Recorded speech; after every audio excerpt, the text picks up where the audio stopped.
From Championship Soccer Stadium, the one and only home of Orange County Soccer Club, comes the latest installment in a matchup that never fails to disappoint as OCSC hosts Phoenix Rising in a matchup presented by Avalon Bay Communities, the official housing partner of OCSC. From Irvine, California, alongside Devin Kerr, I'm Joe Malfa. Happy to have you along this evening as we take a look at the standings in the Western Conference. Simply put, it has to start now if you're Orange County. The climb from the cellar, and for Phoenix Rising, through all of their trials and tribulations this season, they are right up against that playoff line. And if they are going to continue that run, it comes down to J.J. Williams as Devin takes us ahead of the curve. July 27, 2022. We're going to pay this man his due because he is a bad, bad man in the final third. Let's talk about open space transition for J.J. Williams in the breakdown. Whether it's Birmingham Legion or FC Tulsa, his timing on the back line between the two center backs to break into space, get himself in a downward run, challenging 1v1 situations,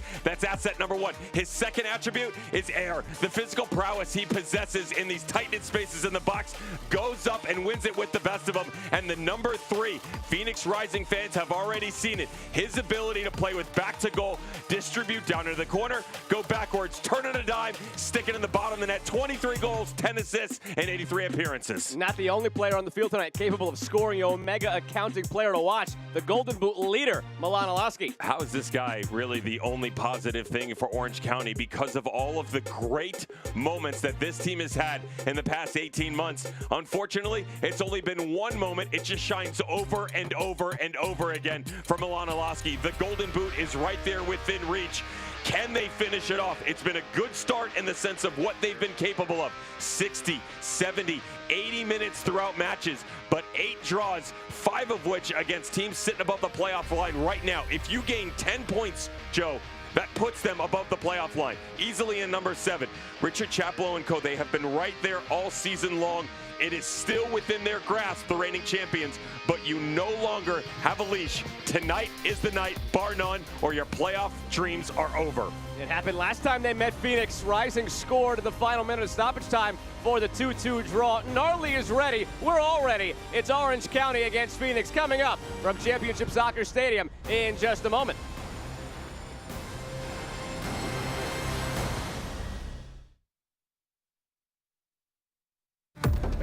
Run, header down and in!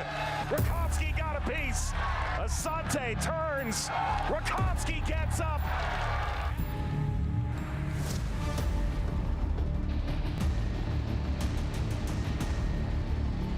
Orange County strikes first.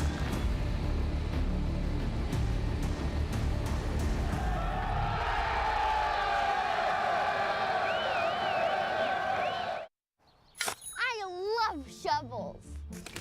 Where did you come from? Ever find a body? What? No. Did you contact 811? Who are you? Did you know it's the law? Why is a child yelling at me? What if you hit a gas line? Who pays to fix it? Do you? Does my neighbor? Can you go to jail? How much is bail? It's good to ask questions, like, did you contact 811 before digging? Are we going to jail? I don't know.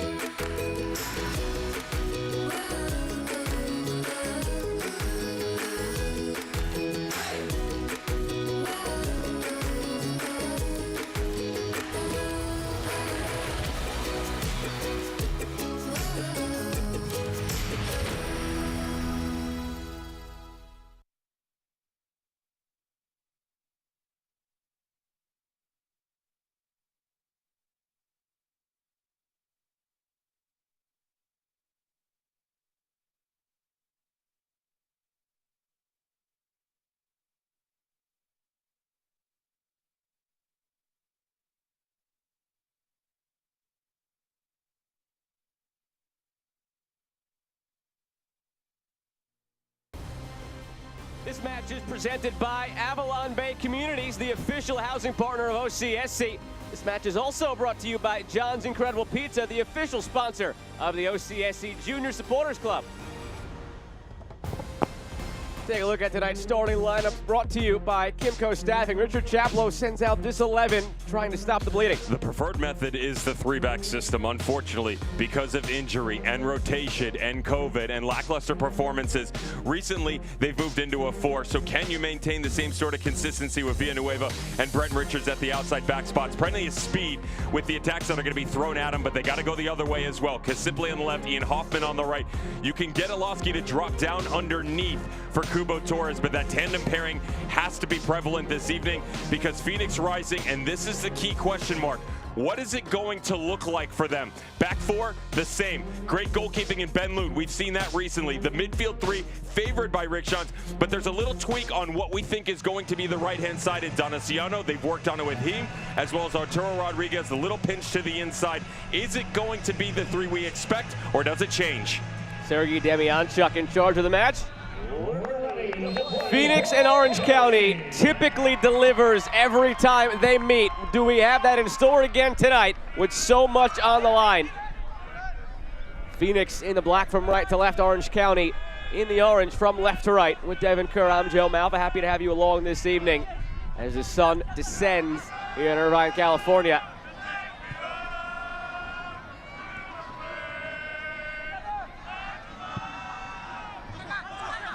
Through that sun, King finds the ball.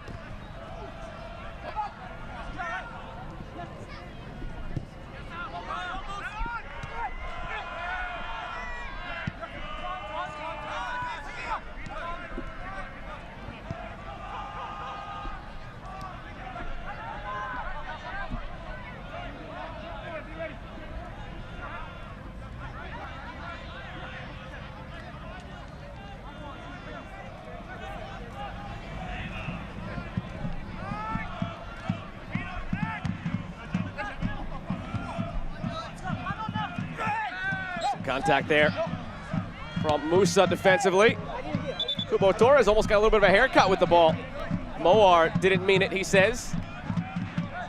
Take a look at the injury report brought to you by Solfagari Law Firm. A couple players out on the Orange County side. All players listed as available for Phoenix.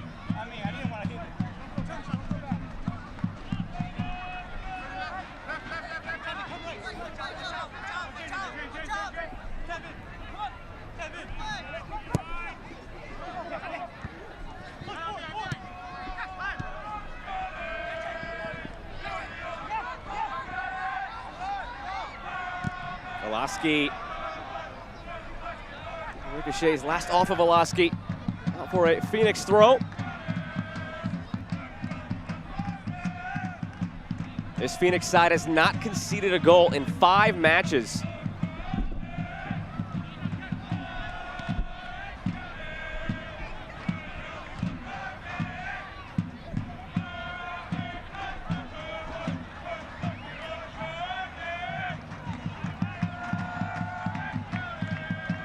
Villanueva.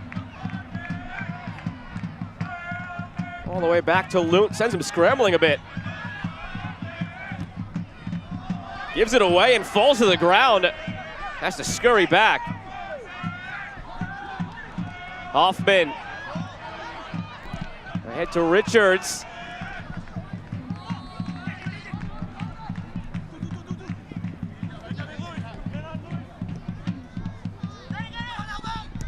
Orange County appear energetic to begin, getting to a lot of the loose balls, making life difficult on Phoenix in their own half. The starts have never been a question. The finishes have been for Orange County. That's the main issue, right? Can you kind of bring everything together? And it's one of those teams, I'd really say you could make the argument for really 2 in terms of overall performances within the Western Conference of where they probably should be above the playoff line. Same thing for Oakland Roots. Now, I'm not discrediting Phoenix Rising or RGV or Monterey Bay. It's just they've been so up and down, and a lot of that has been actually on the bottom side of it. There's just little things, and you've literally seen them go 89 minutes and then just drop off in the final seconds. They did it twice against Oakland. Lost one, drew the other, where they were the better team and they couldn't finish it off. Villanueva into the hands of Loon.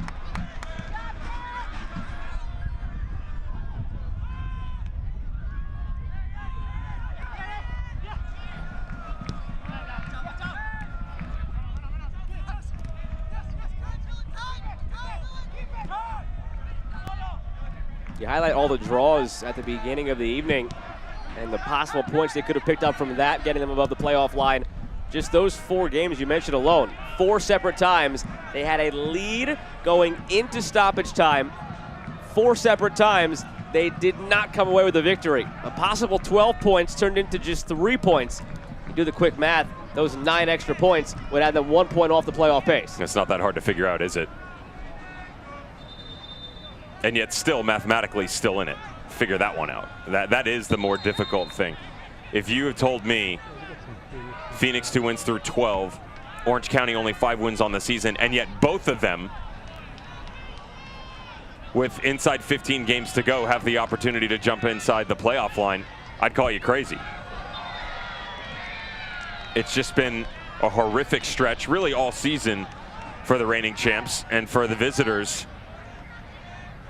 What else could go wrong, right? You're just looking for something to go right. Silver lining, they certainly aren't conceding the way that they were. I mean, there was a stretch of games where it was the Rowdies, you know, the Loudon game, Vegas, Memphis, every which way that you looked, just poor defending. That's not the case anymore. Louisville, Sacramento, Oakland, Colorado Springs, Vegas, 5 games running where they've been able to keep a clean sheet. That's great. Now you got to try and find a way to put the ball in the back of the net, because there's 4 games throughout that stretch. All 4 goals came in 1 game, and the massacre that was Colorado Springs, who's currently repaying the favor to El Paso Locomotive.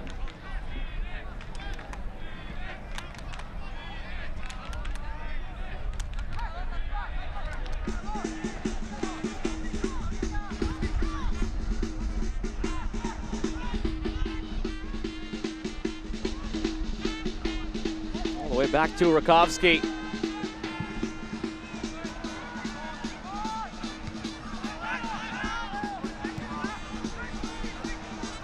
Sejas over the top for Moar. As a glance at the flag, it stayed down. Santi Moar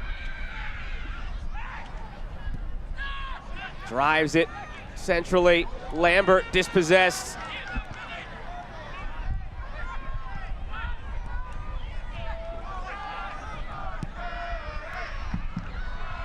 And out of the reach of Seth Kasipli. A look at tonight's keys to the game, brought to you by Easy Fleet GPS, keeping your fleet on track. We addressed it already a little bit for Orange County. Full 90 minutes, simple. We've seen the quality. Can you create the repetition throughout an entire game? That's what they're looking for. And the shape from Phoenix Rising, alluded to a little bit in the lineup. The tweak, Donaciano playing on the front 3 of sorts. It's something they experimented with earlier this season. Also some sunglasses here tonight with Arturo Rodriguez in that position. And they have been training with it. But you take a midfielder like Cozy Donaciano, gets drafted by Nashville, doesn't have a ton of appearances, just 1 at the MLS senior level. But he is very frequented within that shape itself because he's been there before when he played at the University of Virginia. And George Galnavach told him exactly where to drop in, when to do it. He came off the line almost seamlessly in efforts.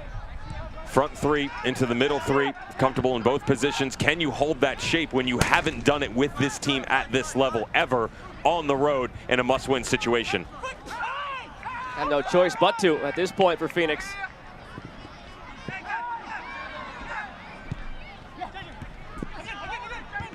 Williams ahead to Moore. This time the flag is up and Williams is writhing in pain back behind the ball.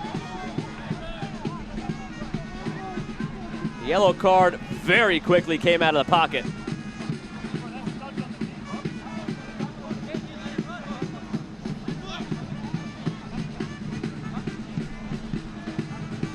It's smartly done by J.J. Williams. He's good enough on the half turn to just get an immediate touch. It's the follow through. Watch the tail end of it. Flick doesn't go the way that he wants. Good recovery. There's the touch. How do you do? High up on that knee. He tries to pull out of it. Albie Skendi on the tail end. You can see the follow through starts to pull itself back. The problem is the damage had already been done. And as if it didn't mean it. Still hurts. Absolutely it does. But now another problem for Richard Chappell. You're 9 minutes into a game and one of your center backs is already sitting on a yellow. What else could go wrong? You asked that question earlier, and whenever you ask that question out loud, something else always seems to go wrong. I don't know if you're going to have a lot of happy Orange County fans in your mentions if more continues to go wrong. You could hear the heartbreak. I mean,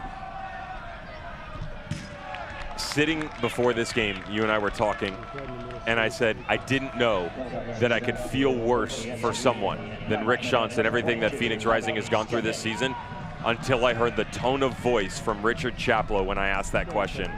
Because there have been plenty of moments where they played well and beautiful buildups, and you've got the Golden Boot winner at this point in time playing in year 11 at a very high rate in Milan Oloski. And yet you concede late, you don't put in a full 90, and he just said, yeah, it's kind of how it's going. Whipped in from the corner and wide. The running title holders as the in-state levels at the USL on ESPN2 continues. For Orange County Soccer Club for late season surge at Sacramento Republic FC on Sunday, September 18th at 5 p.m. Eastern on ESPN2.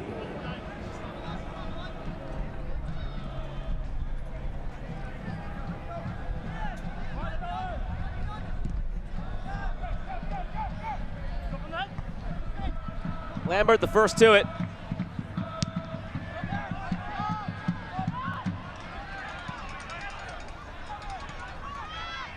Calistri.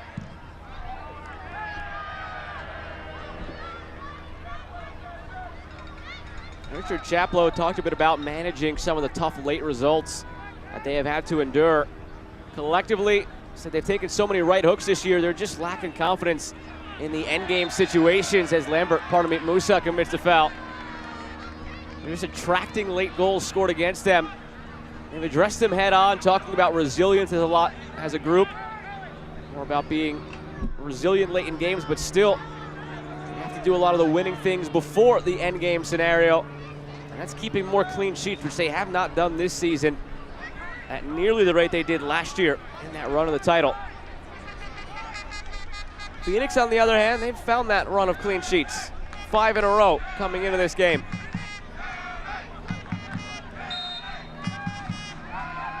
Might be threatened here off the set piece. Kasipli whips it in. The header off the bar. A dozen minutes in, an opportunity for Orange County, and the crossbar had other plans. Ben Luntz right there, though. He's got it covered. The ball that's whipped in, they send the decoy out to the left and Villanueva. As the ball comes back over the top, Ben Luntz, you're not going to chip him. Good luck with that one. That's some kind of cheat code on PlayStation I've never heard of from that distance. Replay brought to you by Adidas.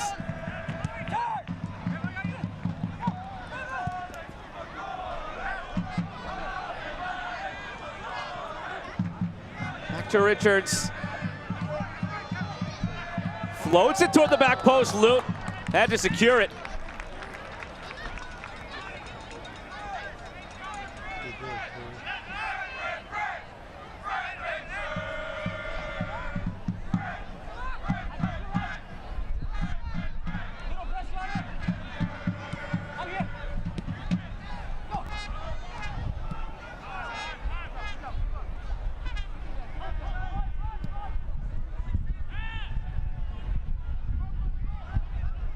Villanueva shields the pressure from Donaciano.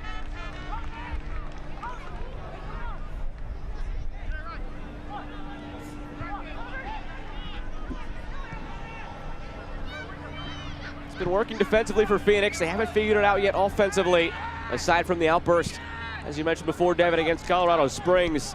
And in the week leading up to this, Rick Shantz said the focus was placed on the finishing end of things. They know how close they are to the playoff line, and they know the one thing lacking right now is scoring goals. As long as you have a clean sheet, you can't lose a game.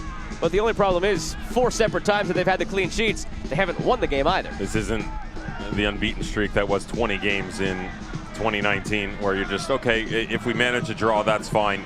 They, of course, managed victories back then. Right now, given everything that they're in, a must-win situation. Phoenix Rising hasn't faced a must-win situation at this point in the season, really since the rebrand ever. The only time they've heard those words is when they've moved themselves into postseason play. I would, however, make the same argument that I have for a prolific team within the Eastern Conference. Now, they're obviously sitting in a much better situation in the Pittsburgh Riverhounds. The bullseye is always on their back in the regular season. Bob Lilly and his teams have done such a great job since he stepped in 2018 of going and being the rabbit. Everybody chasing them, unbeaten streaks, regular season titles, right? Being the #1 spot. And yet, postseason play and the results have eluded them. I would make the same argument for Phoenix Rising. Their fans and what they've experienced over the past couple of years. Yes, 2020 they got themselves back to a final that never was. 2021 last year, okay, they bowed out early. 2019 they bowed out early. 2018 they get themselves to a final. There's an up and down within it that you're just looking for more of a consistent nature come postseason play. There is a chemistry within this team of a we will do anything it takes, and they're trying to show that to you. Now, I'm not saying the results are going to come, but if they can find a way to get themselves into postseason play, I would not want to be a team that has to fate them come that time. Corner Bakery corner kick here for Orange County. See if they can't snap that shutout streak on Phoenix right here. They lost 3-1 to Memphis. They haven't conceded since.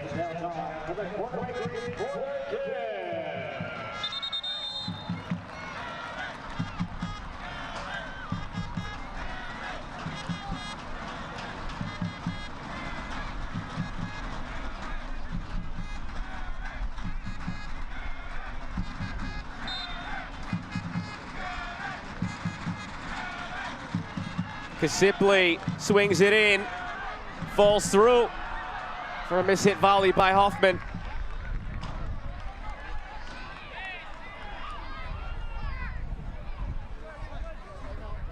They conceded with 4 to play against Memphis. None the next 5, and they're 16 minutes clear here.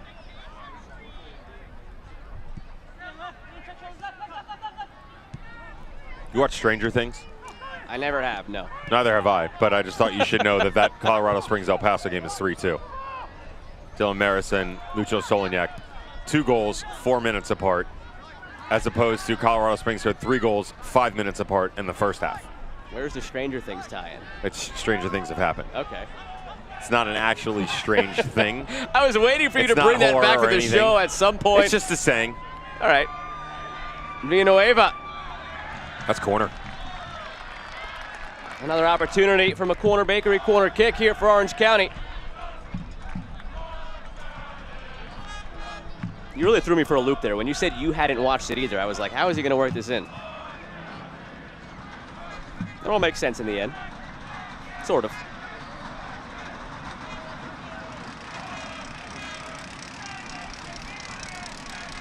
Third set piece chance now for Orange County in the early stages. A free kick that turned into a header off the crossbar. A corner that turned into nothing a moment ago. And now this one swung back, post-headed centrally. At the doorstep, it was loose for a moment before it was sent the other way by J.J. Williams. Talk about all he does offensively, but thinking back to his time in Tulsa, and before that, an aerial threat defensively as well. He's right there on this ball that's thrown to the back post. Watch the striker just drifting in, times it perfectly right in front of Ben Loom. Kubo Torres, he's got a real good opportunity to get a flick on this, redirect it. Musa going to ground as well. I can tell you 18 minutes into this, not the start either manager wanted. This is unclean, no connectivity of play. And to be fair, overall it's just sloppy between the two teams. And on cue, another corner conceded.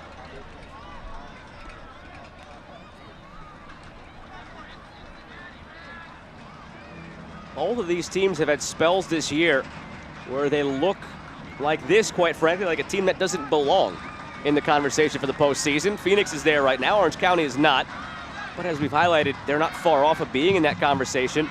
A couple of poor breaks late in matches, and they'll turn it on and look like one of the best teams in the league.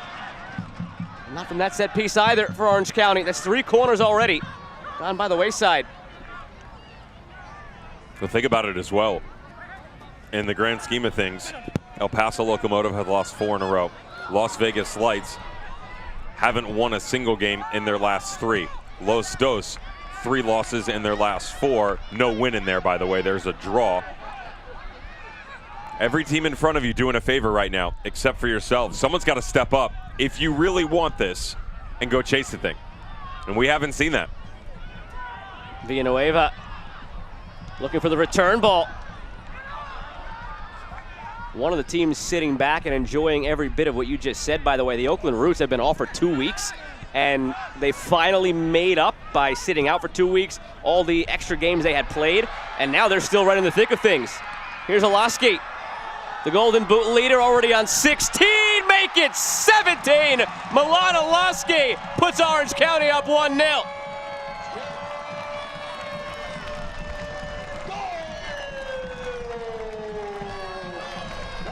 Doesn't stop.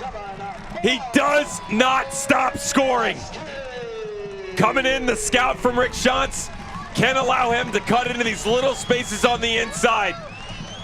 Well, throw that out the door, because he makes an absolute mockery of this back line.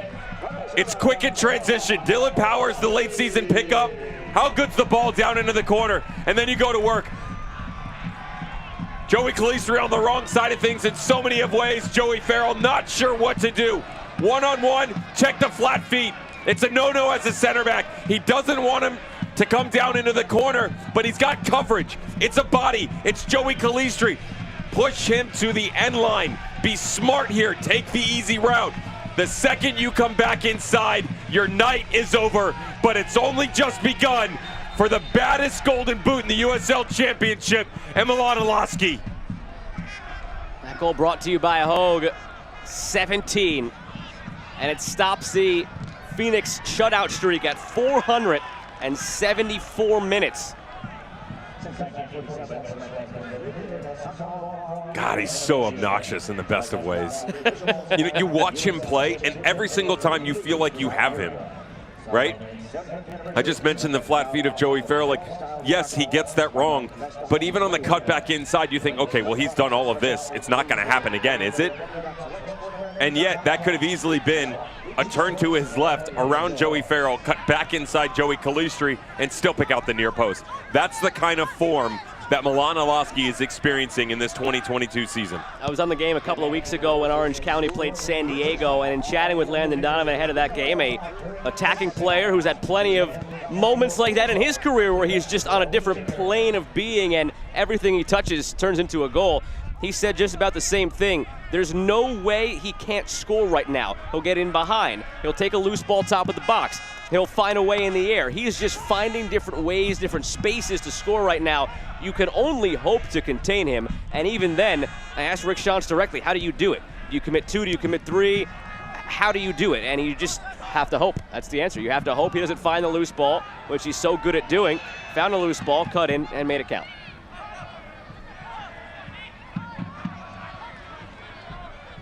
How crazy to think that his 17th, you'd have to go back to 16 obviously and make the same argument, but 16, 23 points, 16 and 23, 17 and 26. That makes sense. Goals to points. Oh, yes. That's how close the number is. Without him, you're looking at possibly, in terms of points, the worst team in the USL Championship if it were not for his goals.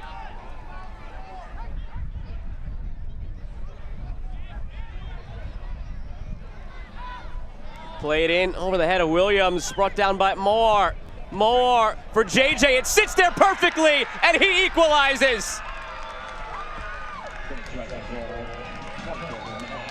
What an answer from the visitors. Game on.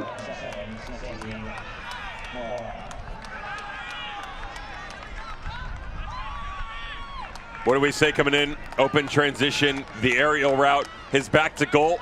It certainly doesn't hurt when Lady Luck's on your side as well. Watch this thing drop for him. Good job by J.J. Williams, because even as he steps on the first one, he just backs himself up to the top of the 6. Skendi doesn't check with him. That's a no-no. As he steps up, he's too late to the party.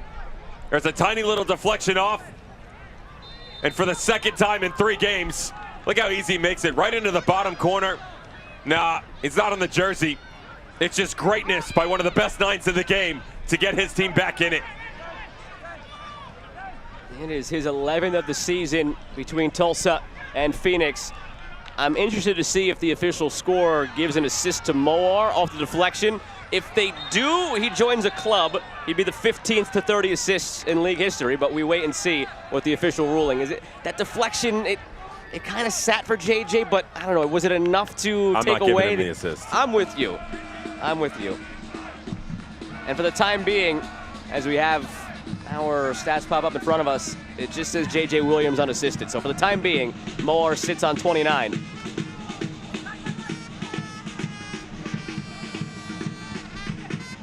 It was a subtle deflection, but it was a deflection that put it right back into the path of Williams.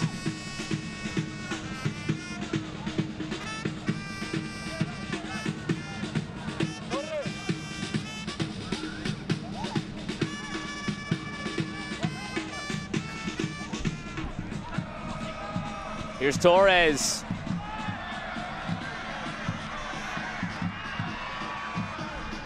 Kasipli whips it across off the post. From that angle to hit the far post. How?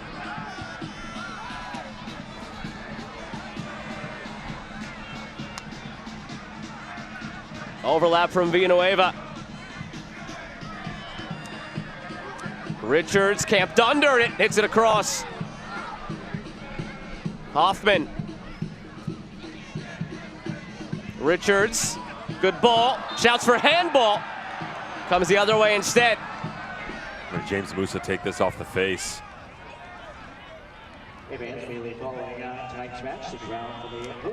Milosky not happy with the run coming across, but James Musa had the right of way when he stepped up into this.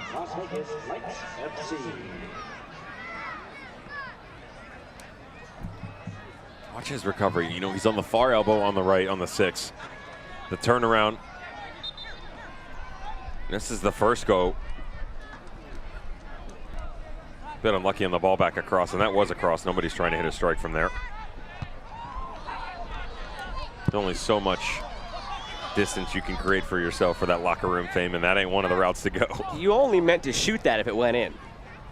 Yeah, and even then, video review on Monday looks a lot different when that thing's slowed down.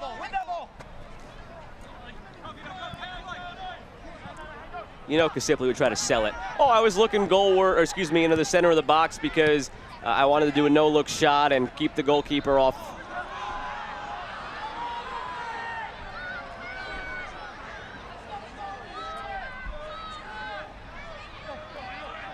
Well, that's different. 4-3. It was 3-0 Colorado Springs. Are you kidding me? 3 goals in 5 minutes in the first half for Colorado Springs. Haji Berry in the 4th, Haji Berry in the 6th. Stop me if you've heard that before. Elvis Samoa in the 9th. Second half, Dylan Maris in the 53rd and 65th. Lucho Solignac in the 57th and 67th. 4 goals in 10 minutes. El Paso Locomotive on the road, up 4-3. That game's got problems, and I'm here for it. Stranger things, man. Stranger things. All right, all right. OCSC fans, this summer is the time to get out for some fun at Championship Stadium here in Irvine. Join us for our game August 17th as we take on Las Vegas Lights FC. Dollar beers and cheap eats. Grab your tickets now at orangecountysoccer.com/tickets. That's orangecountysoccer.com/tickets.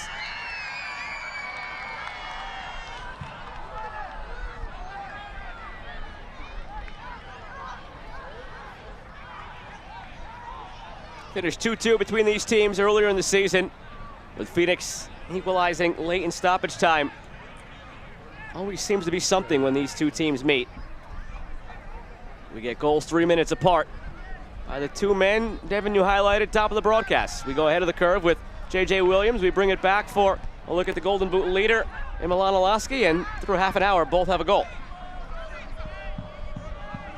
Eventually one day I'll figure out what I'm talking about, right? Here's Moar, still on 29 assists officially. Just keep the ball movement side to side. This is one area that there's that little pinch in from Donaciano. You want to see them where when things aren't to their liking, Rick Schantz talked extensively about it. Drop into a low block, you got to find another way around it. They've struggled with it over the course of his tenure. Donaciano centers it. Rakowski, after getting a hand to it, saw it trickle behind him, but cleared out for a corner. It's a good run in, though. Donaciano, far right flank, down into the 10 spot. Really creates a third attacking option in front of Sejas and Aiden Quinn. Watch the recovery, though, by Patrick Rakowski. The second this ball comes to the byline, he knows he's got to make a move on it. There's spin on it. He expects it to come square back across. If he doesn't come there, that's an open strike and an opportunity for Phoenix to go ahead. Moore.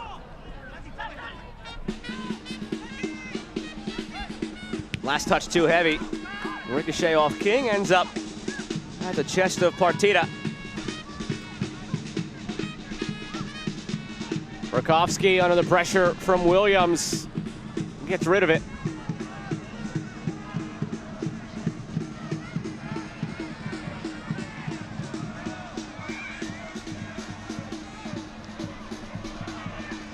Half an hour gone. With Devin Kerr, I'm Joe Malfa. Happy to have you with us on ESPN Plus from Championship Soccer Stadium, the home of Orange County. Goal in the 20th minute by the Golden Boot leader, Milan Olaski, gave him 17, and it gave Orange County a lead. It was short-lived. J.J. Williams, with 11 now on the season between Tulsa and Phoenix, made it 1-1 3 minutes later. In what has otherwise been a very sloppy first half by both teams, with so much on the line. Phoenix right in the thick of the playoff race, as difficult as that is to believe. 2 wins in the last dozen. Orange County just about out of it, but knowing the run they went on last season, you can't count them out until the math officially doesn't add up. And knowing how close they've been in so many games this year, you wouldn't put it past them to go on a run, but it would have to begin tonight. Actually, it would have had to begin a couple of games ago. We're running way out of time now. And J.J. Williams strides forward with some menace. Quinn switches. Donaciano. Sejas.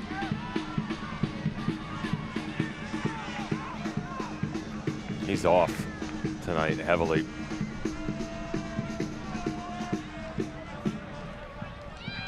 The touch there, the touchdown in the corner. As good as that midfield three has been, Lambert, Quinn, and Sejas, they're having trouble getting going, and they start to move forward here tonight. How was the story from Rick Shantz on Santi Moar and what that was like? The disciplinary committee felt like it wasn't the time to be the hardest and really kick a guy when he was down. Yes, they had a conversation for sure about where the responsibilities, plural, I should say, lied. And he said, no, I'm not going to make it easy on you. I'm not going to discipline you or sit you. I'm going to make it harder for you and give you more. Sat down, more tape review, more of an understanding of where he needed to get better. Said that he fully accepted the responsibility and needed to go out, find a way to show his teammates that he cared. And they're keeping a lot of it internal for sure, and I respect that. But the other side of things is so much is in the limelight, and the season that has been for Santi Moar, you got to find a way to create, if you truly want to make a run at things, a positive atmosphere for that individual. Because I'll say it right now, with all due respect to everybody on this team, the recent acquisition of J.J. Williams is fantastic in the 9 spot, and you need that. But because you don't have the production out of the 9s from earlier in the year, because you don't have the services from Marcus Epps anymore, nor were the statistics that he put up what you expected to be coming in, you need 100% Santi Moar to get going in order to have any chance at a playoff appearance. You cannot do it without him. You need 2021 first team all-league Santi Moar. I'll take half of that at this point in time. Half of that would be good, because 2022 Santi Moar has 1 goal and 1 assist compared to the 16 goals and 4 assists from last year. Let's be realistic, right? So coming in, you have 11 games to go. That includes tonight, right? If he gives you 3 goals and 3 assists, are you happy at this point in time?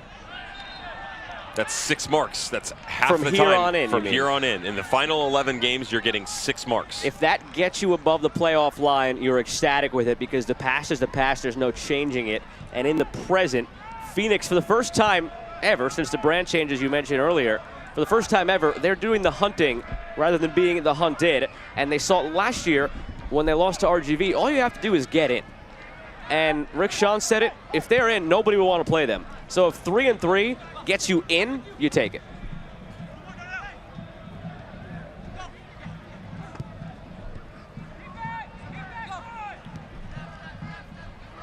And it'll be an interesting one a year or two down the road when we revisit this season. You might go back at it and say, oh, that was a weird blip on the radar from Santi Moar after an all-league season, just, you know, a couple of goals, couple of assists. But in the moment, it might mean more because of when they came rather than the quantity throughout the season. That's the hope, at least, right? If you're a Phoenix fan, if you're an Orange County fan, you want him to do nothing tonight except put it into his own goal. This is what they're going to struggle with, though. The low block of Orange County all night long.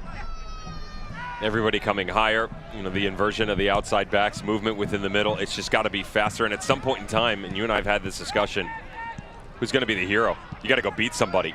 Because it's great that you can string 10, 12, 20 passes together. But when most of them are side to side, nothing is threatening vertically, and you're not creating any sort of separation within the defensive ranks for Orange County, what does it matter?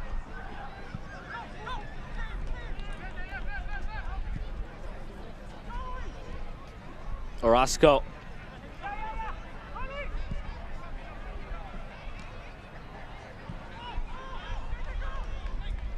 Back again to the captain. Long diagonal toward Hoffman. Musa and King combine to get it out of harm's way. Only for a moment. Last touch by King, too heavy. Left Coast Brewing is the official watch party partner of OCSC. You can catch all OCSC away games televised at Left Coast in Irvine, located less than 5 minutes away from Championship Stadium. And don't miss the next watch party at Left Coast Brewing on August 27th for a USL Championship Finals rematch as your Orange County Soccer Club takes on Tampa Bay Rowdies. The party starts at 4 p.m. See you there.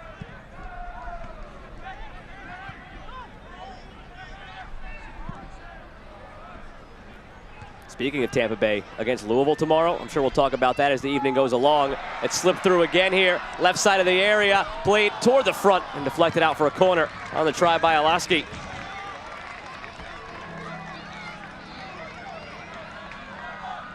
This is much better from Joey Calistri, especially after the first go-around with Milan Alaski, because he took the bait the first time around, but watch him spin off of this. As the ball comes back to the inside, there he goes, quick. Recovery immediately.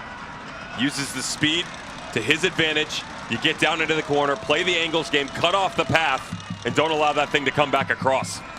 Corner Bakery, corner kick, loose, only for a moment. Villanueva all the way back for Rakowski. A charging Moar.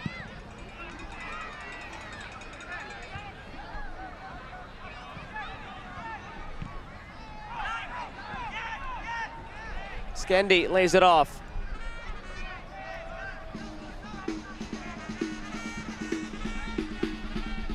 Remember, Skendi, the only player at the moment on a yellow.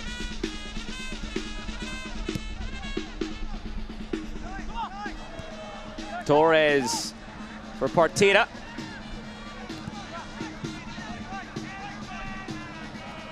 Powers. Villanueva.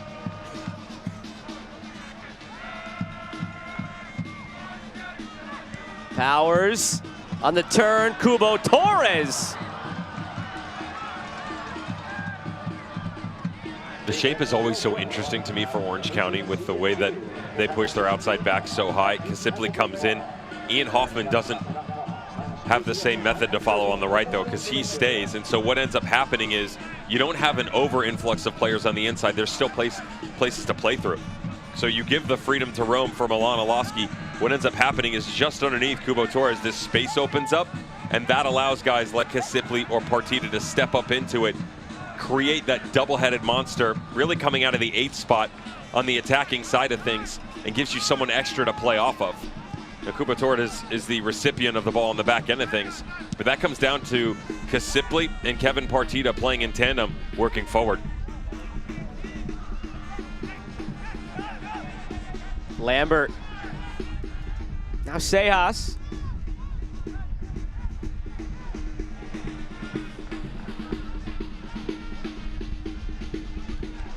Bodies go flying in the corner. Orozco and Sejas tangled up.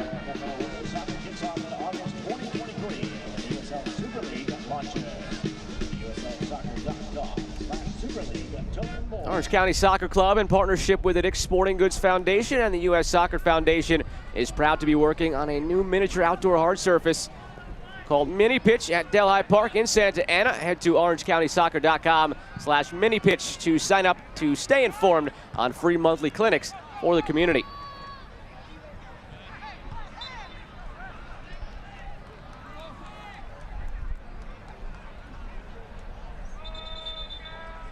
At this juncture of the match, 5 minutes to go before the half. Still just one shot on target for either side. And of course, each of those yielded goals.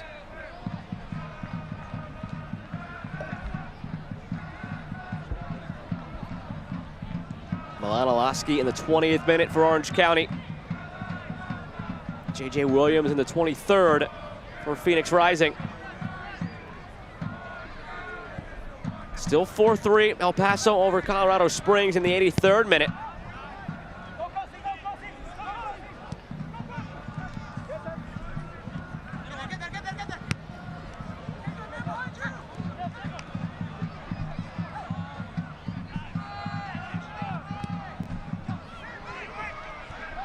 Well read by Farrell. Now Sejas. Donaciano.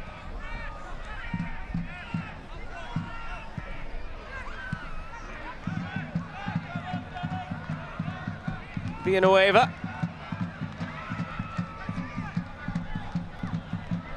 Through the channel for Alaski.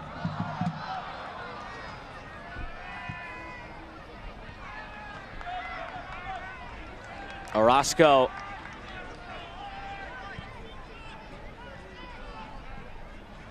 Cheeky little cut through by Villanueva. Plays it right to Ben Lute. Ben Lute this season, coming into the match, had allowed 32 goals, which is the same number he allowed all of last season. But at 80 saves made, you gotta try to balance out your opinion of the season he's had. He's made 80 saves. That's 13 more than anybody else. At times this year, in terms of the goals conceded, the defense hasn't done him any favors. He has still done his part this year.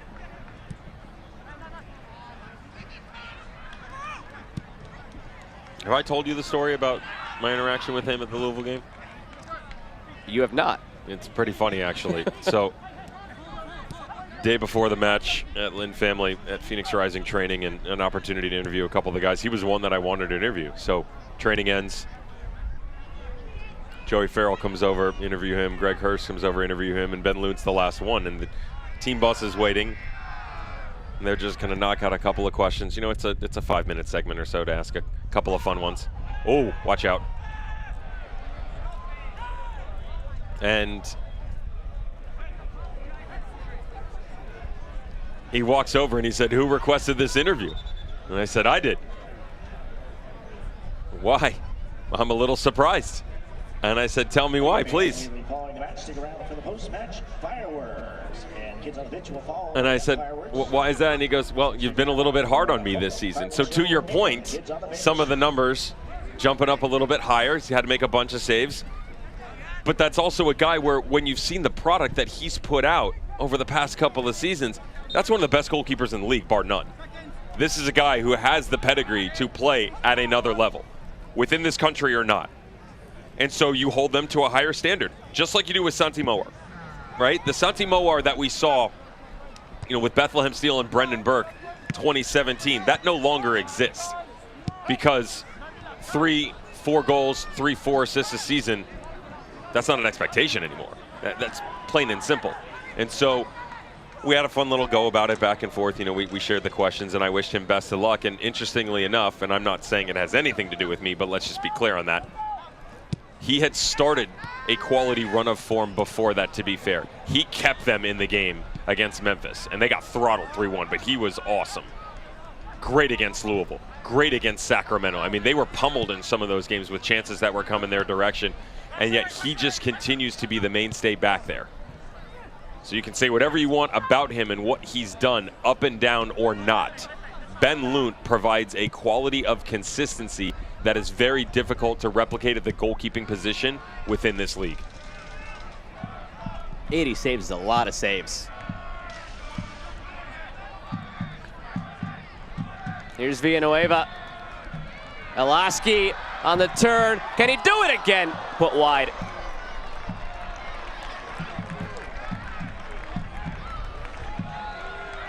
You're almost waiting for the net to ripple when he makes a turn like that now at the edge of the area. You just can't allow this much space down the flank, though. And defensively, I said to you coming in, the one question you were going to have about Donaciano is, can you make sure that there's that equilibrium on the right-hand side? If you step high and you get involved in the attack, can you still help out defensively? There's speed for both he and Joey Kalishri, but the second that Villanueva comes out, you know where the ball's going to go. The initial option is always going to be Milan Elaski. Kubo Torres has given you a couple of glimpses, but it is going to be number 7, who's got 17 goals on the year. How can it not be the one that you're going to continue to look for? Almost grabs himself a second one before halftime. Instead, it'll just be the one to do. Credit to J.J. Williams, by the way, in his 11th on the season, second for Phoenix Rising, and what he was able to do in response to get the visitors back on track. Wasn't the cleanest of halves, but nice to see both marksmen in action. Finishes 1-1 after 45, and we've 45 remaining to figure out which of these teams ends up better tomorrow than they were today. Phoenix needs it in this tight playoff race. Orange County's got to have it to stay even remotely alive going into the last couple of months of the season. It's 1-1 right now. It's always down to the wire when these teams meet. We'll see how the second 45 goes after the physical therapy Pro Sport halftime show.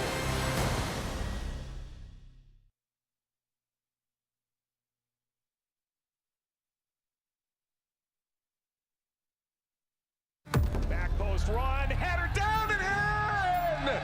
Rakowski got a piece. Asante turns. Rakowski gets up.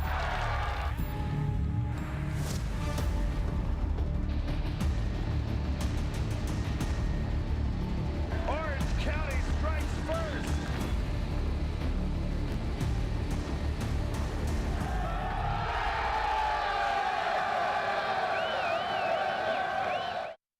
We never knew that it was going to be one of those sought-after IPAs all over the world. One was a double IPA, well, there was a single. It was Doug's idea to combine our 2 recipes together. And that was the key. They gave me the beer, and I thought, this is the best beer ever. And they said, yeah, well, it's 7%. Yeah, and that's how a beer called Sculpin was born. When you're making something and creating this art, and then you get to share it with people and they enjoy it, it's why we do what we do.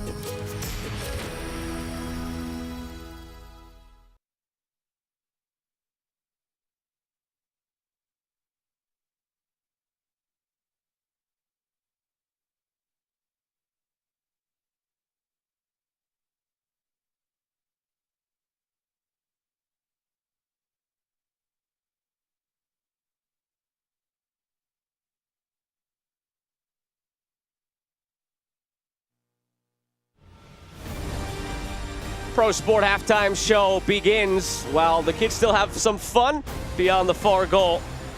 They don't care what the score is. Oh, man, They do not care what the score is. House fan. Come on. Sign me up any day. If there is water on that thing, I'm never leaving. I'm not leaving. Well, we do still have a job to do, so you can't leave. You have no choice. And we're going to look at the upcoming schedule for both teams, brought to you by Destination Irvine. I mean, it doesn't matter who's in front of Orange County the rest of the way. They all have to be W's at this point. At this point in time in the Western Conference, does it matter who you play at all? Because it seems like every single team is either fighting for the #1 spot, fighting for their playoff lives, or fighting to not be the worst team. I mean, literally, San Antonio is 1 win in the last 3, but it's the ability to find a result. San Diego Loyal doesn't know how to do anything except get 3 points. Colorado Springs has decided that they want nothing to do with a home playoff game. And then everybody from 4 till 10 is just kind of hanging around. We're going to be here. That's fine. No big deal. Phoenix is in that argument too, by the way. And their upcoming schedule, you see them have a bunch of those 6-point swings. Gross. Like you just said, every game difficult right now in the West, but El Paso's a 6-point swing. RGV, same deal. Colorado Springs all of a sudden coming far enough back to the pack where they're within reach. Oakland lurking after 2 weeks off. I mean, I wouldn't want to play a single one of these teams. Like Wilma Cabrera and RGV, they're still right there. Everybody in the Western Conference is still right there. Frank Yallop and Monterey Bay, they are tied for the 2nd best record in the West right now. 3 wins, a loss, and a draw. That's tied with San Antonio. The only team better is San Diego Loyal, and they're in 12th. That is the wild, wild West in a nutshell right now. I mean, we could get into it in the second half as the game unfolds, talking about parsing through the West. I don't think you can. We could spend all 45 minutes of the second half on that, and we won't do that. We'll actually talk about the game. But first, more from the Pro Sport Halftime Show in a moment.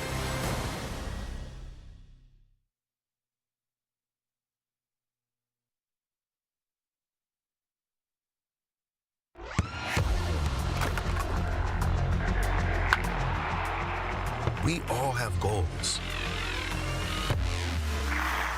But let's be honest.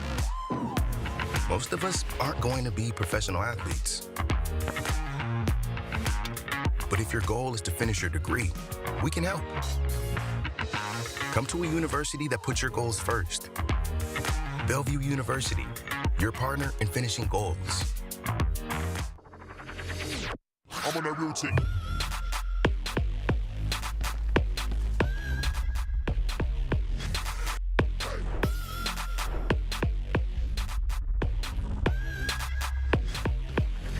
I'm on a routine.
Wow, we are still tied at 1 here in Irvine. Oh, my God. It just became a 4-4 game between Colorado Springs and El Paso.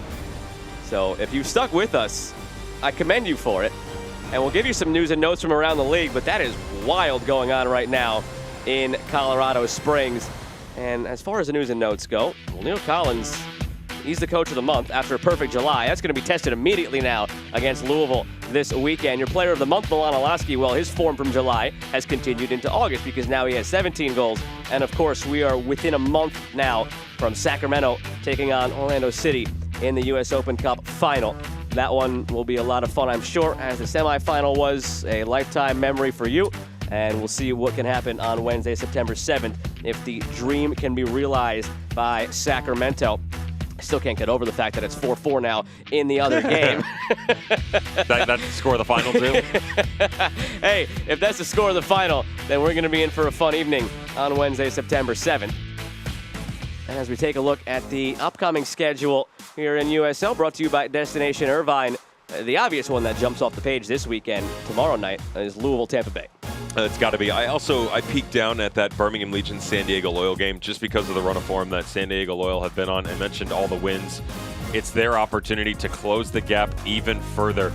Remember, just a couple of weeks ago, that gap was double digits. They've clawed to within 4. The difference is San Antonio have a game in hand in the West, and Birmingham Legion, they are on a terror in the Eastern Conference right now. Hard to believe, but with Pittsburgh and Memphis 901 FC, depending on the result of that game, Legion are now in this possibility of having a win. If Pittsburgh loses, they go into the top 4 with the home playoff game within their reach. Very impressive surge from them. Monterey Bay, Sacramento, a sneaky fun one as well with the form that both of those teams have been in. We've got 45 to play between Orange County and Phoenix, and so much on the line for two teams fighting for their lives down the stretch of the season here. We're back in a moment with the second half of Orange County and Phoenix.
We never knew that it was going to be one of those sought-after IPAs all over the world. One was a double IPA, there was a single. It was Doug's idea to combine our two recipes together. And that was the key. They gave me the beer, and I thought, this is the best beer ever. And they said, yeah, well, it's 7%. Yeah, and that's how a beer called Sculpin was born.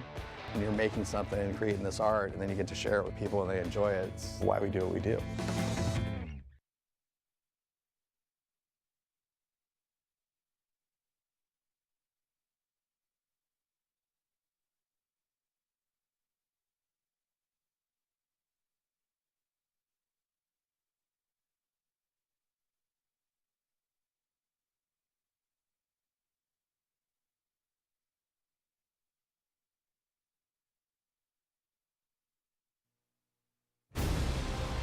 This match is brought to you by Brave Robot Animal-Free Ice Cream, by the Dog Park Brewing Company, beers with the utmost loyalty yet reliably unpredictable, and by UHSM, the official sponsor of OCSC Community Corner.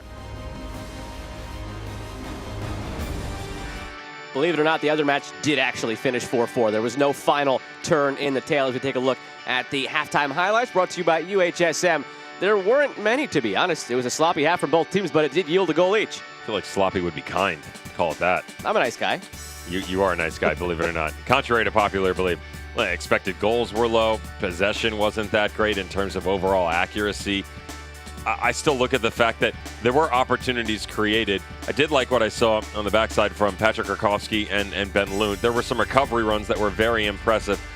The problem was this, is that no matter what, you're still going to have to deal with Milan Olowski. Watch out quickly on the turn here. Right there, Kasipli sees him streaking. Kalistri gets caught up a little bit high, but right here, even with the slip, if you're Joey Farrell, you got to push him to the right. This is simple, textbook 101 defending on what not to do. Don't let a guy cut back to the inside on his better foot. He makes you pay. 17th of the season for Milan Olowski. They're up 1-0.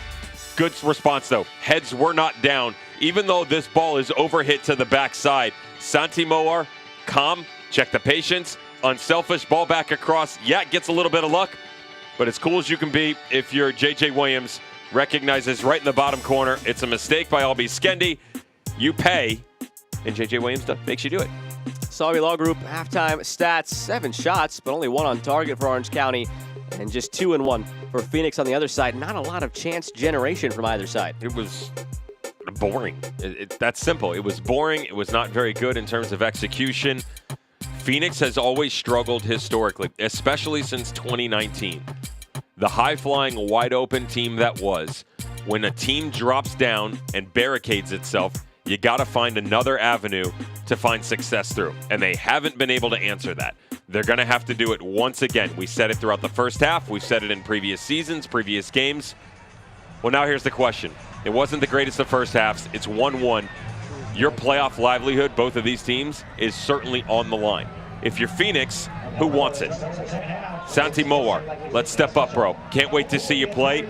Let's see the greatness that has been and showcase itself one again. Donaciano, if you're on the outside, let's see if you can find some combination, overlapping runs. You know J.J. Williams is going to be there, but there's got to be other threats than just the 9. And if you're Orange County, it hasn't been the cleanest of 45 minutes, but you're just looking for a full 90. That's still within your reach. And the second 45 begins now. Phoenix from left to right in the black, Orange County from right to left in the orange. With Devin Kerr, I'm Joe Malfa. Happy to have you with us on ESPN+. Championship Soccer Stadium in Irvine, the site.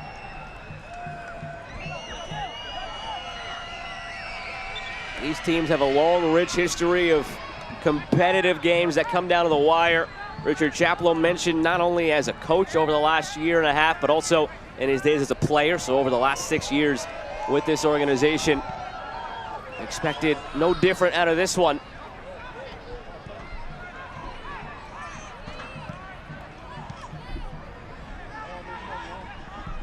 Hoffman checks it back. Partita for Kasipli. Villanueva offering help here to Alaski on the overlap. Alaski goes back post. Lunt is there.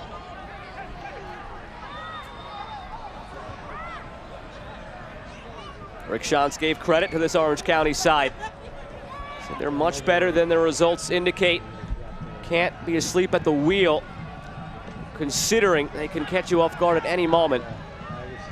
And that applies directly to this second half. Just because it's 1-1 and you're above them in the table does not mean they're incapable of handing you a loss that would set you back in your effort to make the postseason.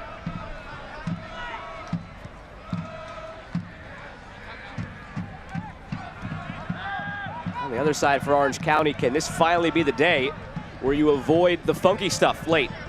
And that's the way Richard Chaplow put it. It just hasn't been normal things happening to them. It's not your normal run-of-the-mill. Okay, it happens. You gave up a late goal. Now move on. It's red cards. It's handballs. It's free kicks. Think of the 2 that Otar Carlson hit in those back-to-back games against Oakland. It's weird things that you don't see happen to a team over the course of multiple seasons happening all at once right now for Orange County. It was bad enough the first time around. I believe you were on the game with me in June, right? We were together for that one, yes. Yep, at Oakland. Sorry for that, by the way. I know how much you tried to avoid that situation with me once again. But up 2-1, just kind of cruising throughout the game. And there was no attacking threat whatsoever for Oakland for really like a 20 or 25-minute stretch in the second half. And yet, inside 10 minutes to go, Azokar, Carlson, and you just looked around and went, what just happened? That was in the 93rd and 95th. And if memory serves me right, both of those goals were nominated for Goal of the Week in USL Championship, and Carlson's free kick won it. So you had, after, like you said, 20 to 30 minutes of nothingness, you had 2 Goal of the Week nominees to lose the game 3-2. You have to go deep into the doldrums to figure out the answer to this. I'll try and rack my brain if I can. But the last time that a Golden Boot winner came from a team that didn't make the playoffs, because right now there's a real good possibility of that. Milan Olaski on 17, Otar Magnus Carlson on 15. Even Augustine Williams is still within reach. J.J. Williams is 11. That's not too far away. This team's not a guarantee to make the playoffs. Can you make that argument if FC Tulsa gets into the playoffs? How's that work? Fair enough. Transitive property.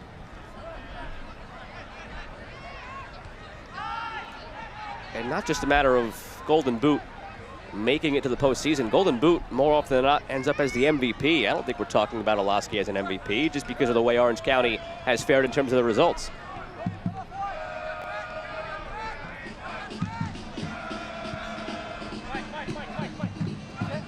Villanueva. Torres for Olaski. Villanueva trying to get the inside track and get to that ball ahead of Farrell, but it's played calmly back to Loon.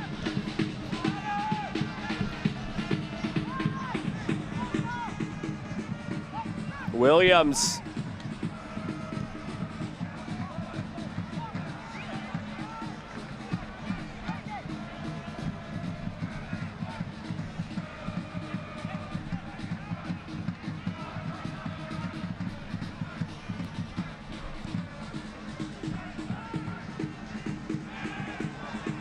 Defender falls down, opens it up for Torres, takes it himself, sliding challenge by Farrell, puts it out for a corner, and he is holding on to his wrist in some pain.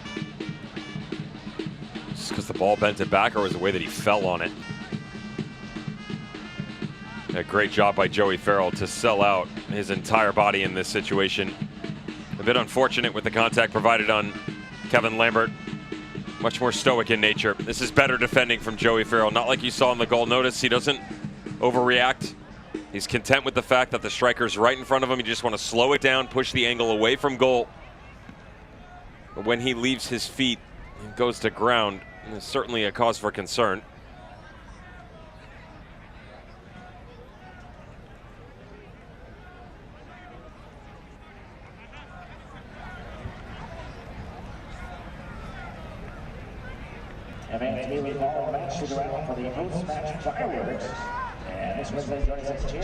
Seems to be a fair bit of concern from the teammates, all looking over at Farrell. Sejas was hunched over in there for a look. Celebrating its 75th anniversary, Select is proud to be the official match ball supplier of USL Championship. Choose what you play with at www.selectsportamerica.com. Select, league's choice, player's choice.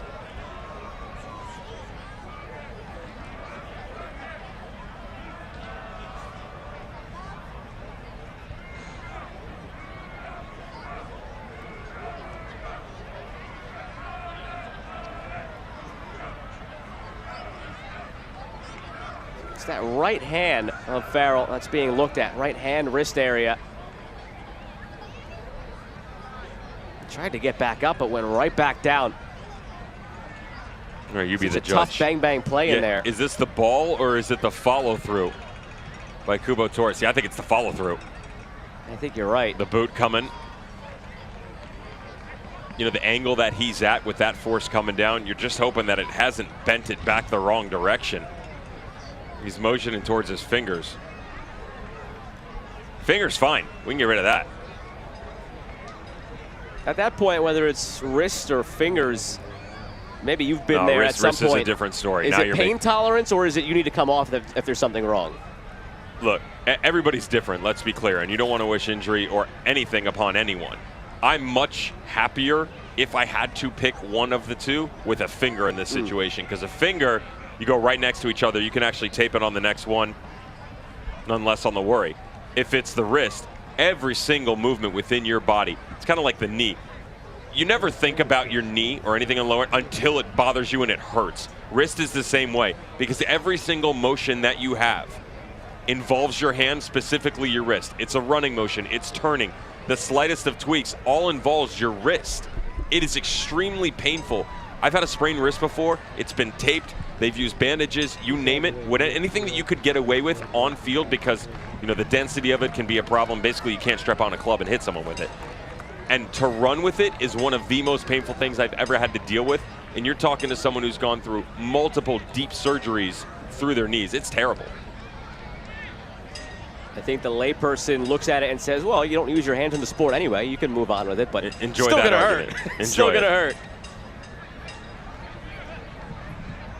Corner Bakery corner kick after all that for Orange County. Whipped in toward Richards.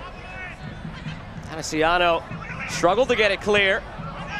Torres out ahead of Alaski. Powers.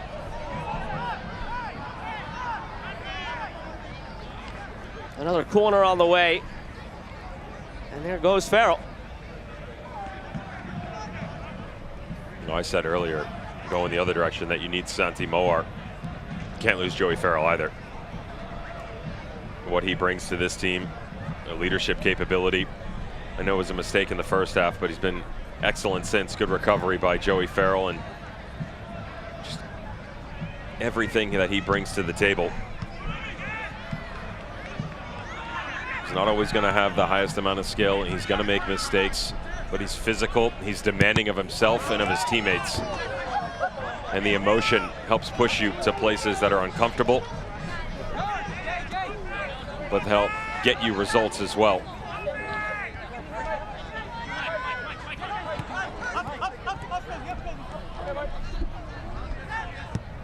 Orozco. And now Skendi for Rakowski. Ball hasn't been at this end of the field much in the first 10 minutes of the second half.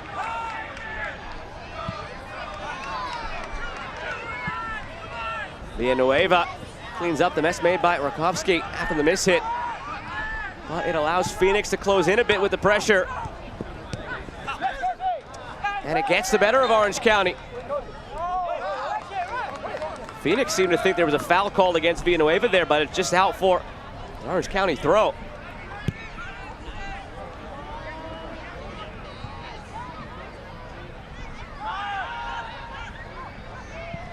Kasipli looks long.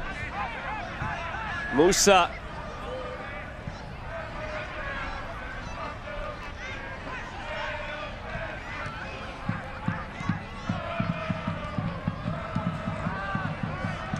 Well done to keep that ball in by Hoffman. Has the overlap from Partida. Quite on the same page. Can't watch the match, turn on Sirius XM FC 157, North America's only 24/7 source or engaging soccer talk, including USL All Access Tuesday nights at 7 Eastern. Plus, hear live matches from the USL, MLS, English Premier League, and more.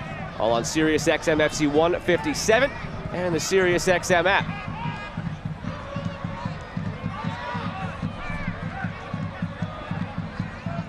Best part of the app is Devin Kerr and Mike Watts on demand whenever you want them. That's one way to look at it.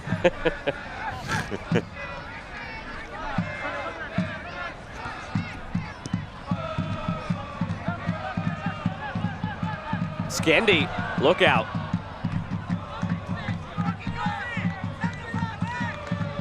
He's been suspect tonight.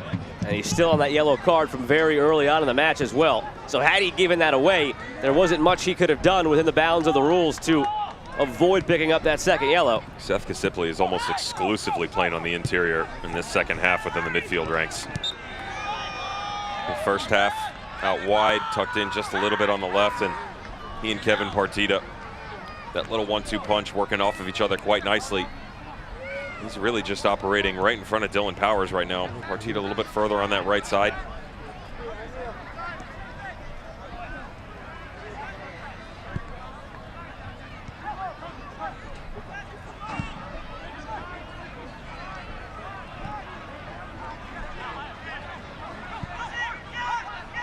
Orozco. Villanueva.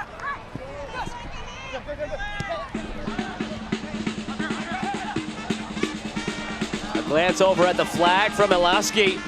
It remained at the assistant referee's side. Camped under it, Torres slipping through. Here's Elaski. Tried to sneak it near post.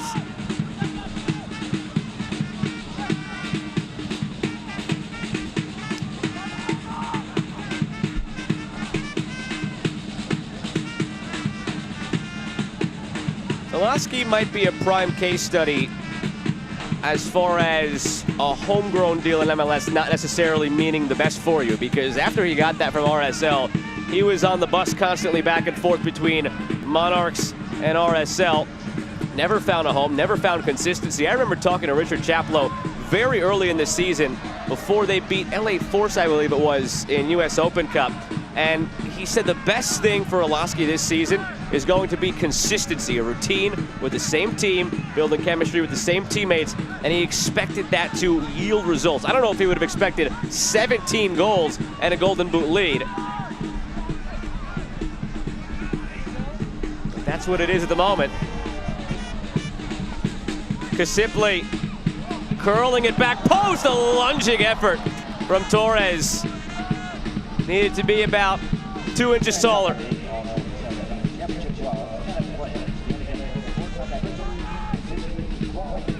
Well, the other side of that argument was his ability to positionally find some more comfortable spots on the field that allowed other spaces for guys around him to be freed up.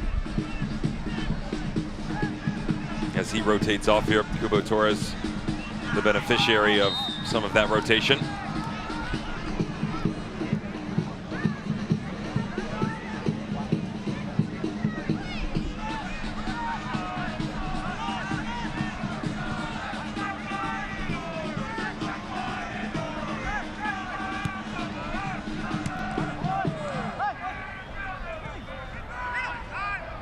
Calistri. Hour gone, half hour to go here in Irvine. Scoreline remains unchanged from halftime. Olaski in the 20th, Williams in the 23rd for Orange County and Phoenix respectively. That's it, and those are still the only 2 shots on target. 9 shots total for Orange County. Still just 2 shots total for Phoenix.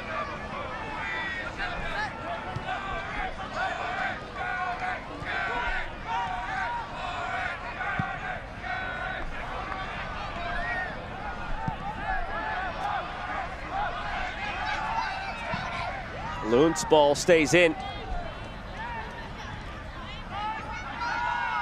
Powers.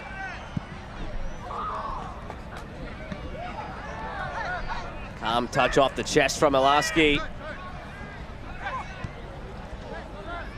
Powers clips it toward Olaski, off the chest, right foot, 18. What can he not do?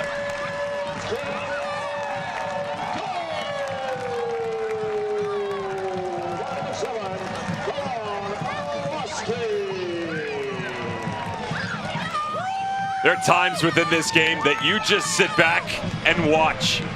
This is what we call poetry in motion. Powers, long ball.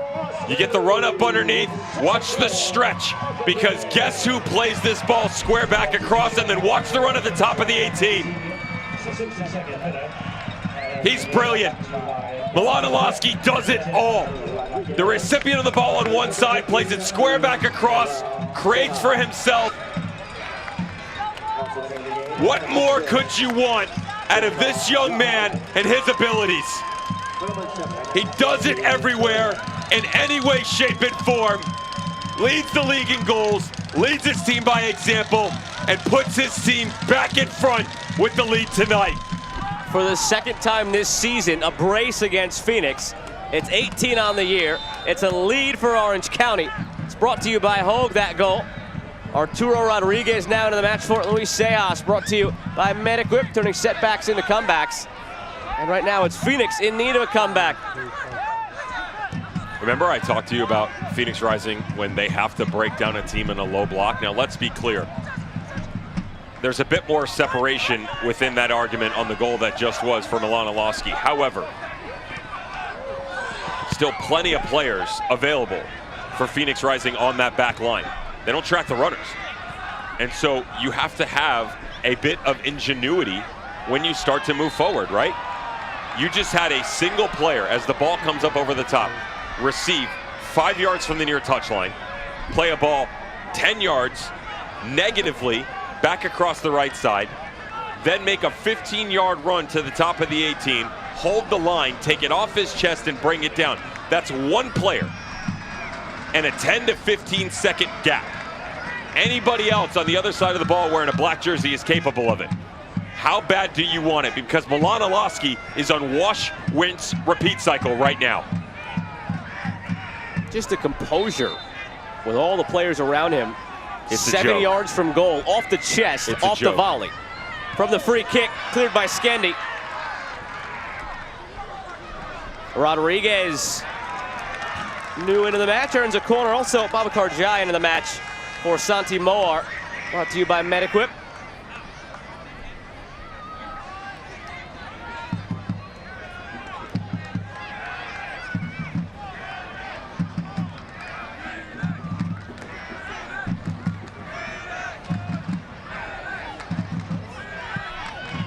Whipped in from Quinn, pinballs around. Jai looking to settle.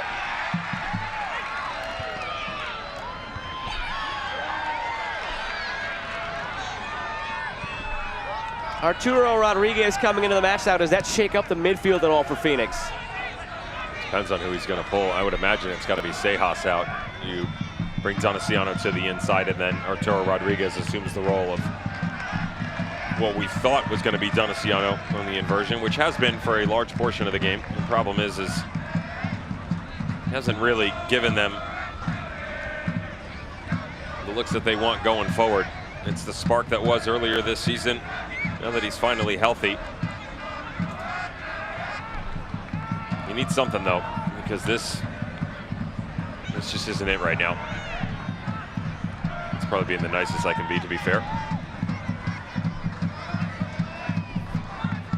Well, now is where we get the mental test for Orange County.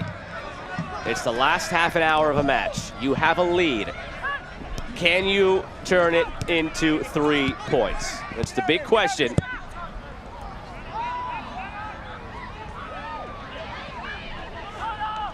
Torres.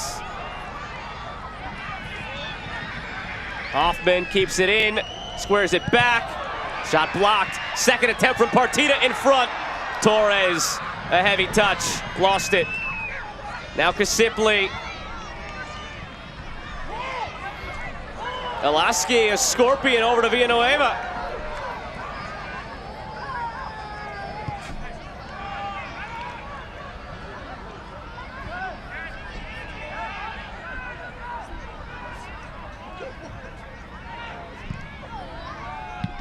Cleared by Musa.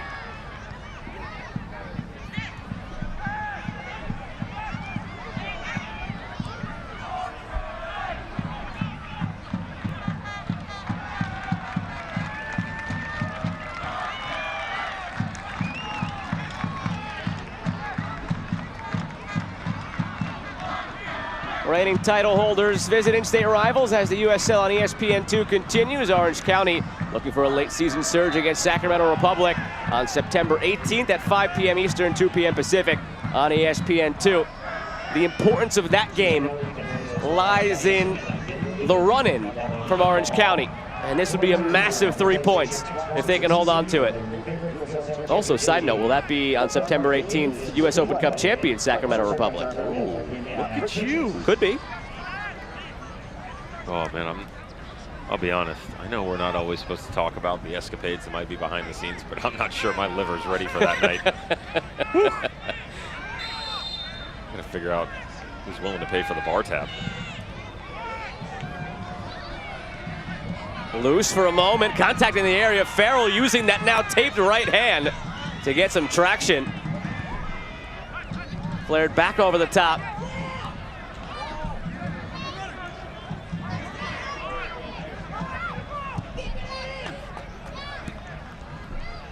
Olaski gets it back. He wants it, he takes it, it's blocked.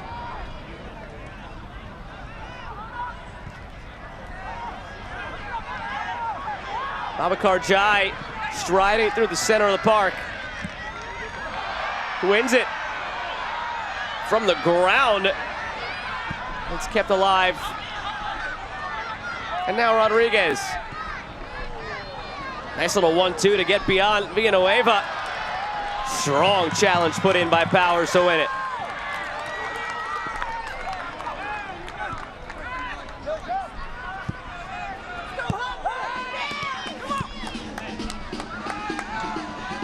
I asked a dear colleague of ours, Ricky Lopez-Espin, a couple of matches ago against San Diego, how long before Milan Alaski turns to Brian and says, it's time for you to put the first initial on the jersey instead of me, with the form he's been in this year. Ricky gave a nicer answer, but is there a goal number, or is that forever little brother's duty? So I actually don't necessarily think it's because of, if I was in the situation, the little brother, big brother argument. For me, it's who establishes location first. That's where it goes for me. Fair enough. So if I'm on a squad and my brother wandered in, yeah, I'm here first, right? Like, this is my level of dominance. That's the alpha. Well, the alpha right now is Milan with 17 goals. That's how I view it, though. You understand what I'm saying. Not everybody can view it differently, but I feel like that's a pretty cordial answer. I agree. Yeah. I still think after now 18 goals, excuse me, I misspoke, not 17 anymore, now 18, I think I'd go to the locker room and say, yeah, the B's going on his jersey next game. Take the M off of mine.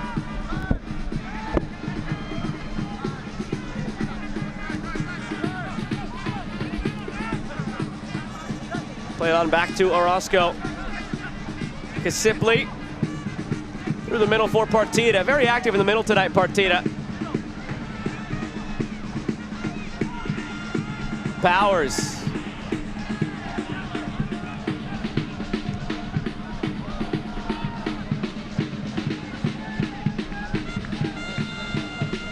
OCSC will hold its third annual Corporate Cup adult soccer tournament this September. 32 local companies will take the pitch in a fun recreational co-ed tournament.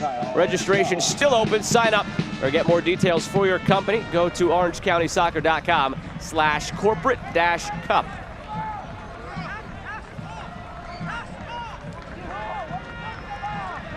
That's it tonight for Partida. Here comes Kyle Scott. Subs brought to you by Metaquip, turning setbacks into comebacks. First appearance for Orange County. This was an interesting pickup for Orange County. Kyle Scott, the background that has really been a journeyman of sorts, to coin your word from earlier. 24 years of age, Southampton and Chelsea youth product. Was actually on a first-team contract for both Chelsea and Newcastle United. FC Cincinnati picks him up. Only 4 appearances, though, over the last 2 seasons. And really, the bulk of his career was spent in the second division in the Netherlands. 14 appearances on loan with Telstar. Youth national team, England, Republic of Ireland, United States, all of which ended with the U20s. And now a chance to come here and sort of look and go, really another midfielder? But that's the bulk of what Richard Chaplow likes. The versatility within his ranks, whether they play a 3 or a 4. You know, we've seen a couple of different looks tonight where they've dropped 2 deep, they go with 1, they've moved 6 into the midfield. They give you so many different looks, and unfortunately for him, at least at this point in time, he's not going to have the luxury of going any further with him. We'll see. Given away, but Orozco wins it right back. And now gives it right back, but bailed out by the whistle of Sergei Demianchuk. Nervy moment for your most veteran player on the back end, and Michael Orozco.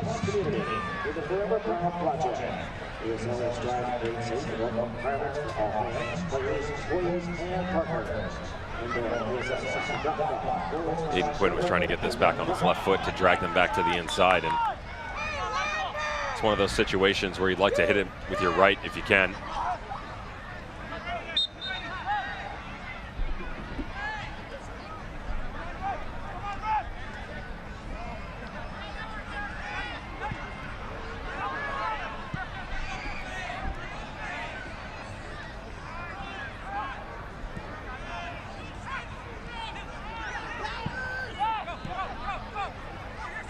Kasipli for Villanueva.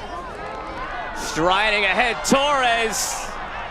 But he committed the foul in order to get to that ball.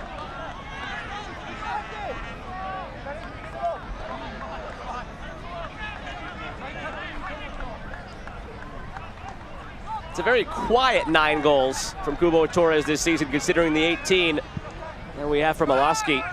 But he has filled his role adequately as another scoring option for Orange County.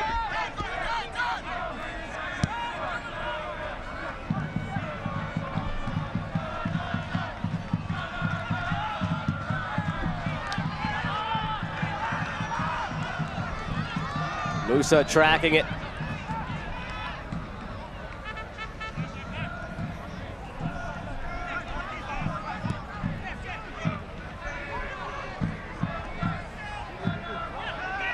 Lambert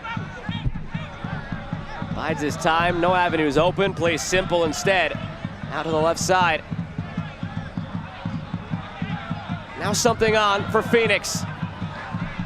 Cutting and shooting Quinn, it falls for Donaciano. Still battling for it. Calistri, it's blocked. Farrell out to Calistri. Number still forward. Touch too heavy.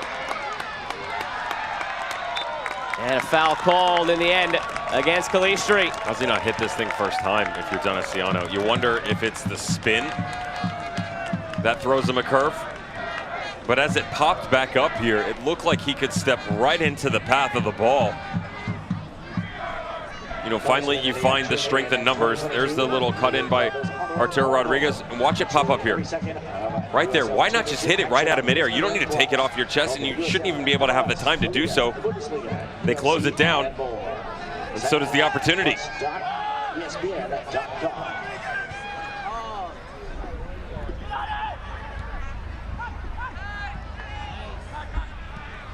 Quarter of an hour remains.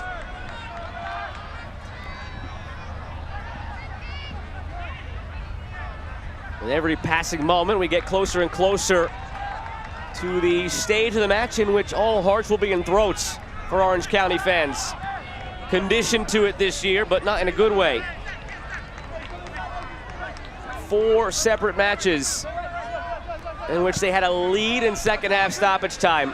In the final 2 minutes of those respective stoppage times, 4 separate times, they did not come away the victors, dropping a total of 9 possible points in there.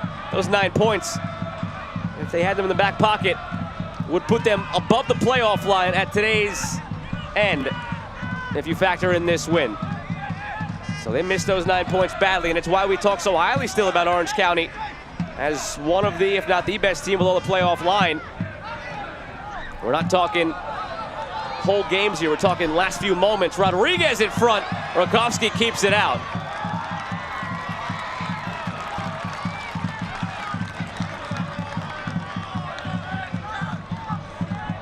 Can it last, though, is the question. To your point, with just minutes remaining. Michael Orozco, there's no foul there. Good job by Arturo Rodriguez. It is a tiny little pull. Just watch the way defensively that Orange County is set up, though, especially with the inclusion of Kyle Scott. You've got Kasipli and Dylan Powers really operating shoulder to shoulder. It's almost flat 5 across. Sorry about that. Calistri looking for JJ.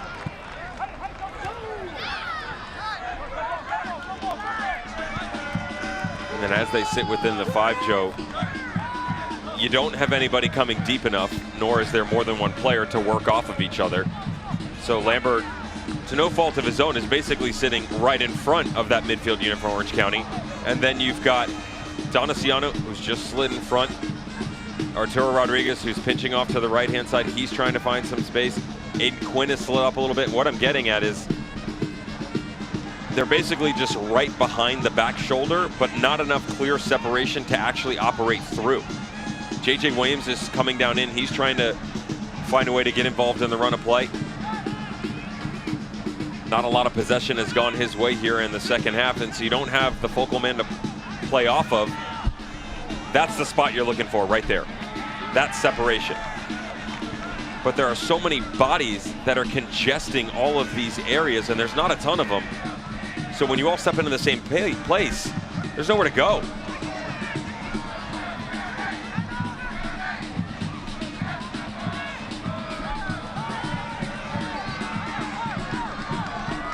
Kyle Scott. Misread. Richards didn't quite catch the track of that ball. Villanueva hustles back to win it. Taken down by Rodriguez.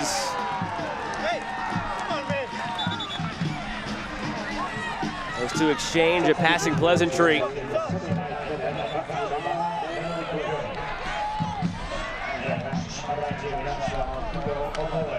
Hugo Akoli into the match for Kubo Torres. So brought to you by MedEquip.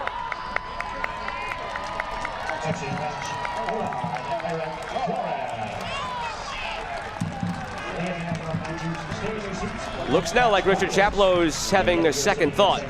With a player down back behind the play for Orange County, they'll hold off on that.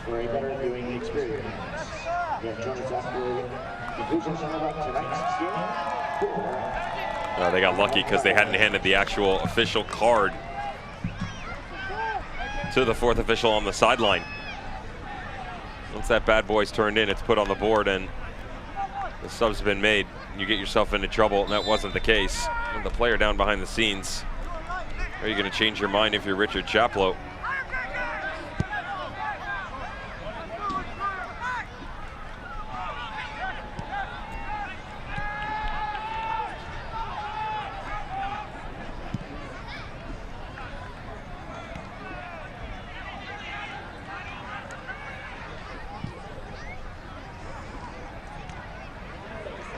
Now preparing a couple of changes, Richard Chaplow. That ball was just over the line, and we finally see them here.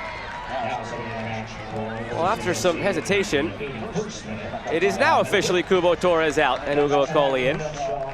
So they paused for a moment, but no minds were changed.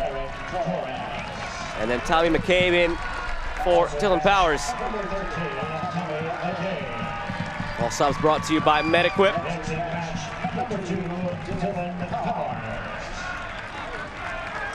Just a friendly reminder on the magnificent shift that was for Dylan Powers down underneath. Milanowski's going to take a lot of credit, rightfully so.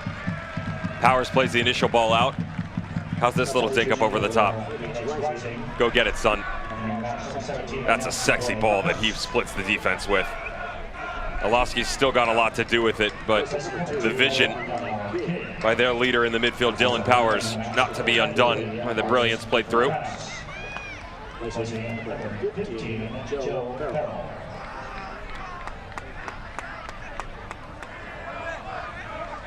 Marcus Vercranis enters. Joey Farrell leaves.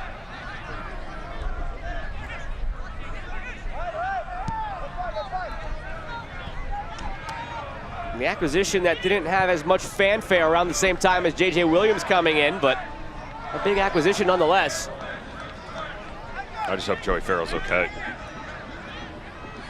He was laboring.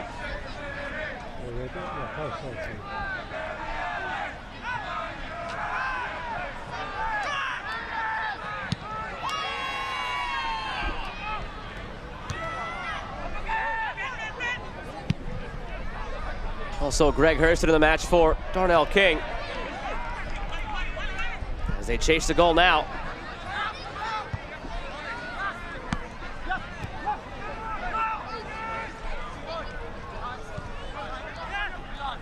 Greg Hurst was tied for the team leading goals before. J.J. Williams brought his goals from Tulsa. Still sitting on 5, Greg Hurst.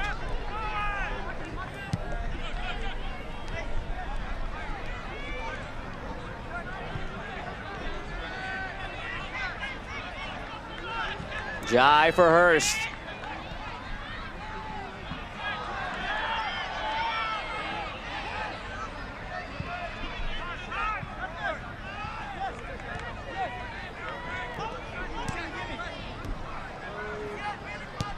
Rodriguez on the same page as Calistri.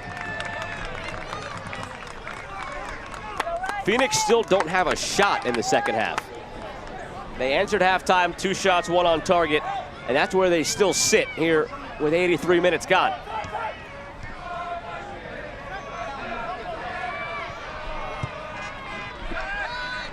Hasn't been a lot better from Orange County, but 6 shots, 1 on target, 1 goal in the second half.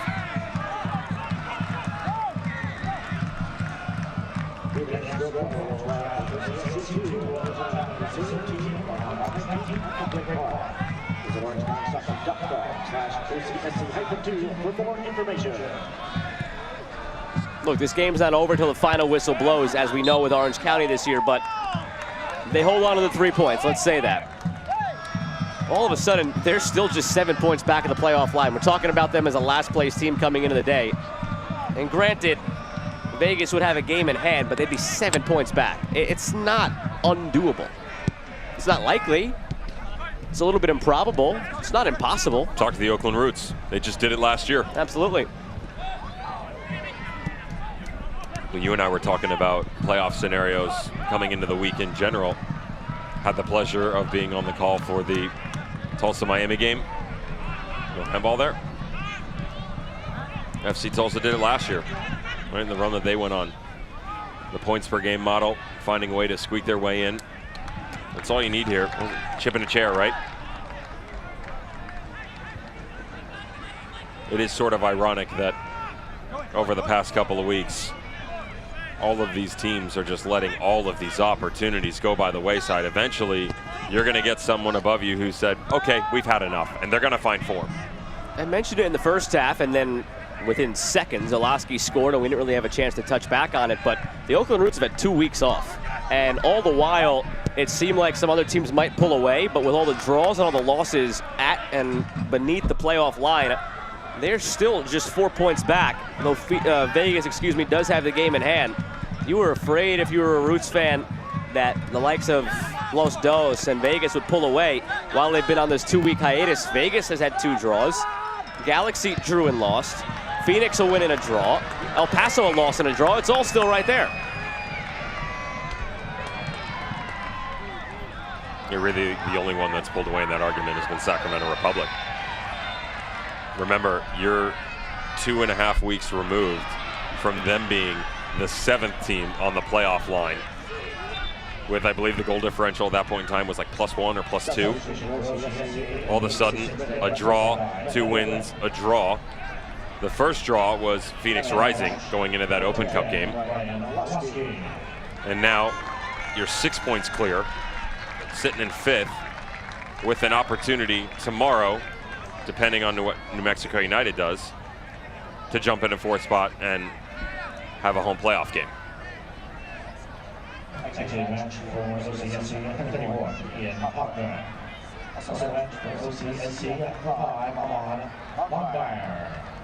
Longmire in the match for Seth Kasipli.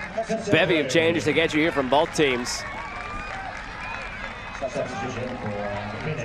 Ryan Olaski also getting ready to check in. Richmond Antwi in for Cozy Donaciano.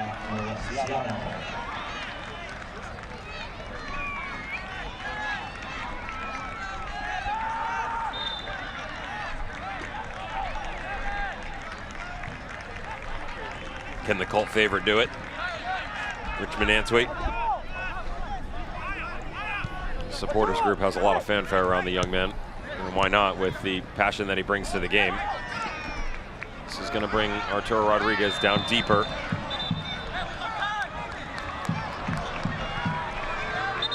And the night wouldn't be complete, would it? Yellow card for the new acquisition. Welcome home. Brought to you by Easy Fleet GPS, keeping your fleet on track.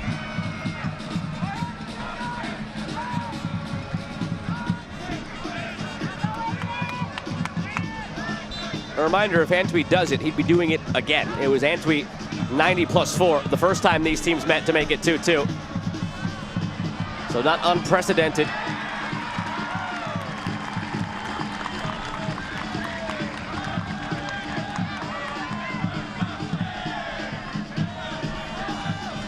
And just to put a bow on that playoff talk as we go into a busy Saturday, is all of a sudden the team people are chasing El Paso rather than Vegas as you look up at the target team, because they've played 26 matches and have 34 points.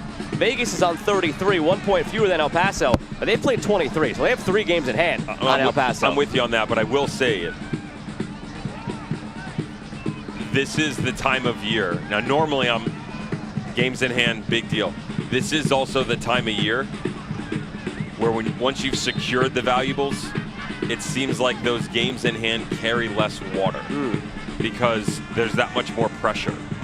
And I'm telling you, every single season, Eastern or Western Conference, the teams that have the games in hand with an opportunity to track down squads in front of them tend to not be able to perform and execute down the stretch. So yes, 3 games in hand for Vegas, 2 for Los Dos, 2 for Phoenix, so on and so forth. It sounds great. You still got to go out and get a result, though. And we have not seen that historically in the past couple of years. And Twig commits the foul. Now in the 90th minute.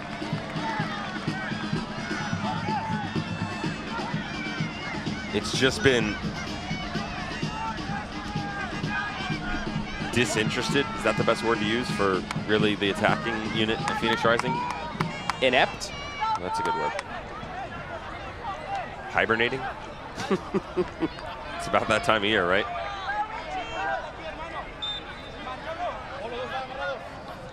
And yet,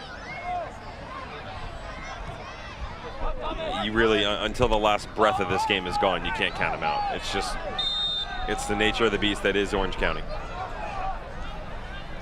I can promise you this. If you're Yohan DeMay, if you're Juan Guerra, you're Frank Yallop, you're pretty happy right now.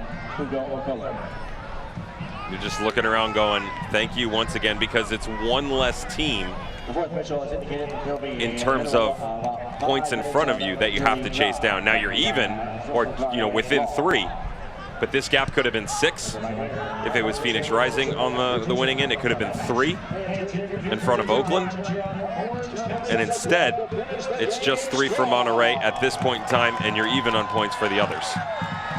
5 minutes of Zulfagari Law Firm stoppage time. And that's 5 too many if you're an Orange County fan. Knowing what you've been through this year, these 5 minutes will feel like 5 hours.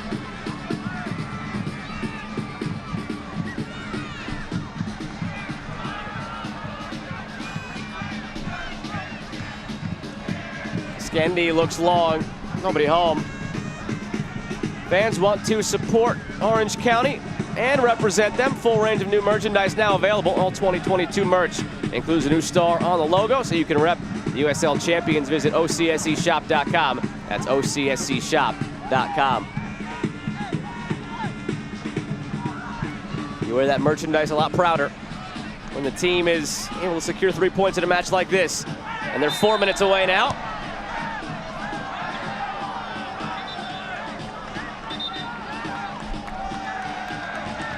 Lambert picks up a yellow card. Joe, how interesting, by the way, just in terms of overall form between the two conferences. You've got 14 teams, in the East.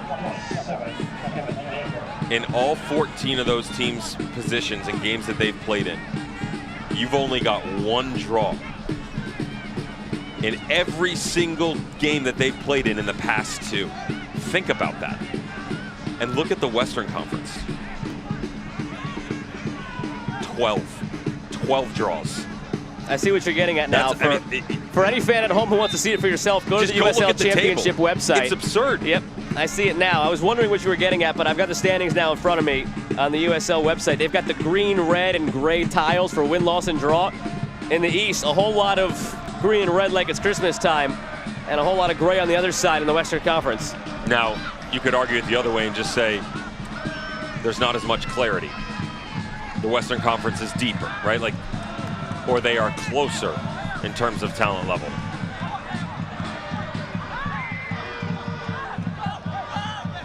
Still, with inside 10 games to go, I still go back to what I said about an individual trying to help out Phoenix in their attack and breaking this block down. Who wants it? How bad do you want to get into the playoffs? How bad do you want your name in lights to be the savior? Now's your time to shine. Any shot they take would still be their first shot of the half. Villanueva clears. That 1 draw in the Eastern Conference, by the way, against the Western Conference team, Detroit against New Mexico. How poetic.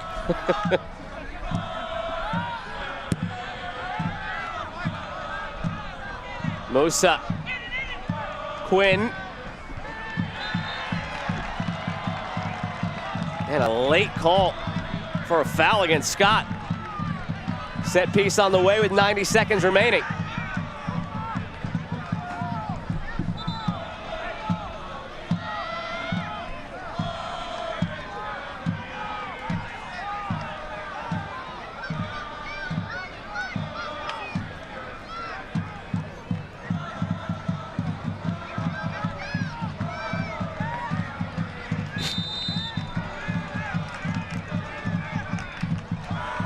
Free kick is left short of any Phoenix attacker. Last minute now of the 5 given.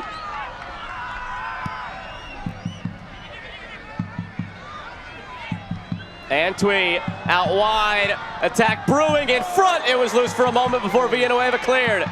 And now further by Scott. Coley had it off the back of his leg.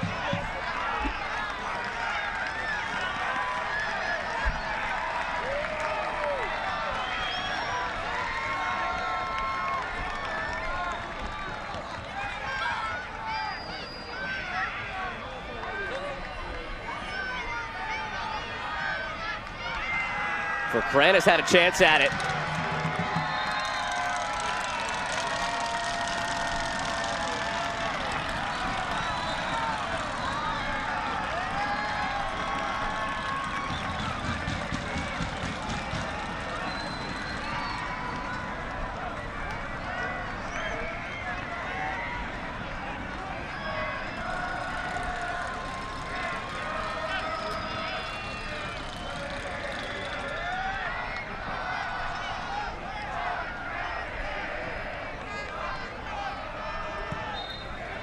A tight playoff race gets that much tighter. From the cellar of the Western Conference, Orange County now rises into the pack of teams, all within a couple of games of that playoff line, as they take all 3 points tonight against Phoenix Rising. Another brace by the leading man, Milan Olaski, his Golden Boot lead, 18th of the season, and it ends their dry spell at home after nearly 2 months. You can say what you want about the reigning champs and how difficult it's been this season. Only 5 wins coming into the night. They've struggled at home, which was a fortress at the tail end of last season. But in the last 5 games, Orange County now have 2 wins and 2 draws, much of which are against teams above the playoff line. This team wants it. They feel like they still have a say. For Phoenix Rising, left yearning for more once again, could not find any sort of threat on the attacking side.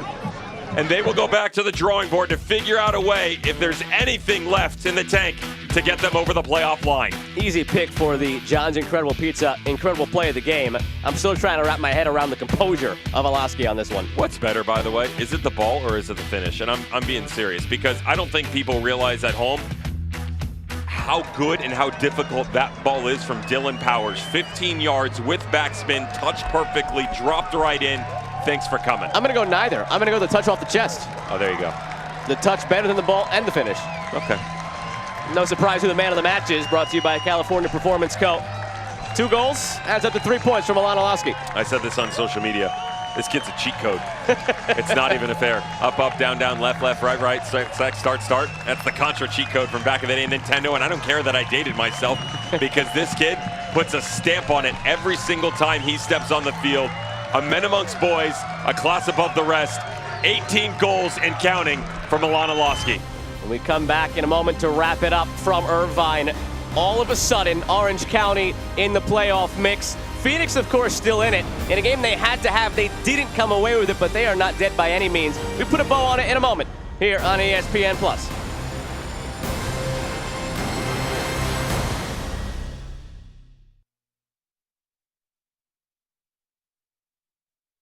I'm here at Pro Code, the official training partner of Orange County Soccer Club. Every athlete knows they have more potential inside them. At Pro Code, we provide a custom training plan so you can unlock that full potential and perform your best when it matters most.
Milan just got done signing some autographs. There's a whole lot of kids this week on the training ground for their respective local club teams who are going to try and mimic Milan, but there is only one, and that one right now leads the Golden Boot race in USL Championship with 18, and he led the way to all 3 points tonight for Orange County as we take a look at the full-time highlights on the match. Pardon me, first the save of the match brought to you by UHSM. There wasn't a whole lot that had to be done by Patrick Rakowski. No, but this was right after that stretch. J.J. Williams scores the equalizer. It's a great move by Doniciano, comes all the way back across, and that little spin-off, that's all on the goalkeeper and Patrick Rakowski. The recognition by the German to come off his line, step up into space, and provide closure. You're a Blue Star Group full-time highlights. And again, there wasn't really a lot to take in from this match. There were a couple of shots on target either way, and a couple that went in throughout the match. 9 in the first half that were able to be thwarted towards the goalkeeper, only 2 of which actually hit the 8x8. Let's talk about the first one, Milan. Yeah, he's good. Richards, Dylan Powers again. Just look how quickly they move from A to B to C. They start to push through the different levels here. You wondered if he was going to spray this thing back across. It's not the cleanest of touches, to be fair, on the first one. That's why he doesn't spray it to Kubo Torres. But as he stops, he recognizes the fact that when he gets it set in his tracks, center back is caught squared, you come back across, you stick it in the corner, and you're up 1-0. Credit to Phoenix Rising. Heads immediately positive. J.J. Williams, right place, right time, and it's 1-1. Santi Moar, good ball back across, recipient of a good touch, and I'll take that for the 11th of the season. From that point forward, that's really where it settled in and not a lot happened. So, everybody wants to be like Mike, right? That's the phrase. Everybody wants to be like Mike. Oh, I'm going to be the next Ronaldo. Yeah, right now in the championship, go be like Milan. Because he was all over the place. It's another goal, his 18th on the season. Great ball up over the top, beautifully taken off the chest. Doesn't even have to lace it, but just for good measure. And really to piss people off, to be fair. Might as well do so. That's your game winner. And that is, once again, the stunning star of the night, much like the one that sits atop the crest of Orange County from 2021. Salvia Law Group full-time stats. Again, every single goal yielded the only shots on target of the match, 2-1.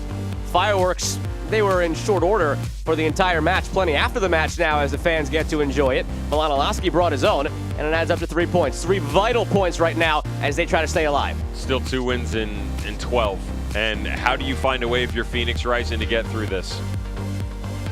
I don't know if you can answer that question anymore. You've just given over and over and over again everything that you have on the pitch. The problem is tactically, it's just not playing out. You're only 4 points back. You've got 10 games to go. It is still right there within reach. Concerned about Joey Farrell, but I'm more concerned about their inability to find any sort of vision in the final third of this field. If you want to do so and find a result and get into the playoffs, take a long, hard look in the mirror. See what you're made of. And they have time for that long, hard look. They have 2 weeks off now before they travel to El Paso August 27th for their next one. Orange County is right back at it Wednesday night at home against Las Vegas, the team right now occupying 7th place. That'll do it for us tonight from Irvine. For our broadcast partner, Devin Kerr, and the crew that makes this all possible, I'm Joe Malfa saying good night from Championship Soccer Stadium. Orange County takes all 3 points with a 2-1 victory. Both goals by Milan, your Golden Boot leader, now with 18 on the season.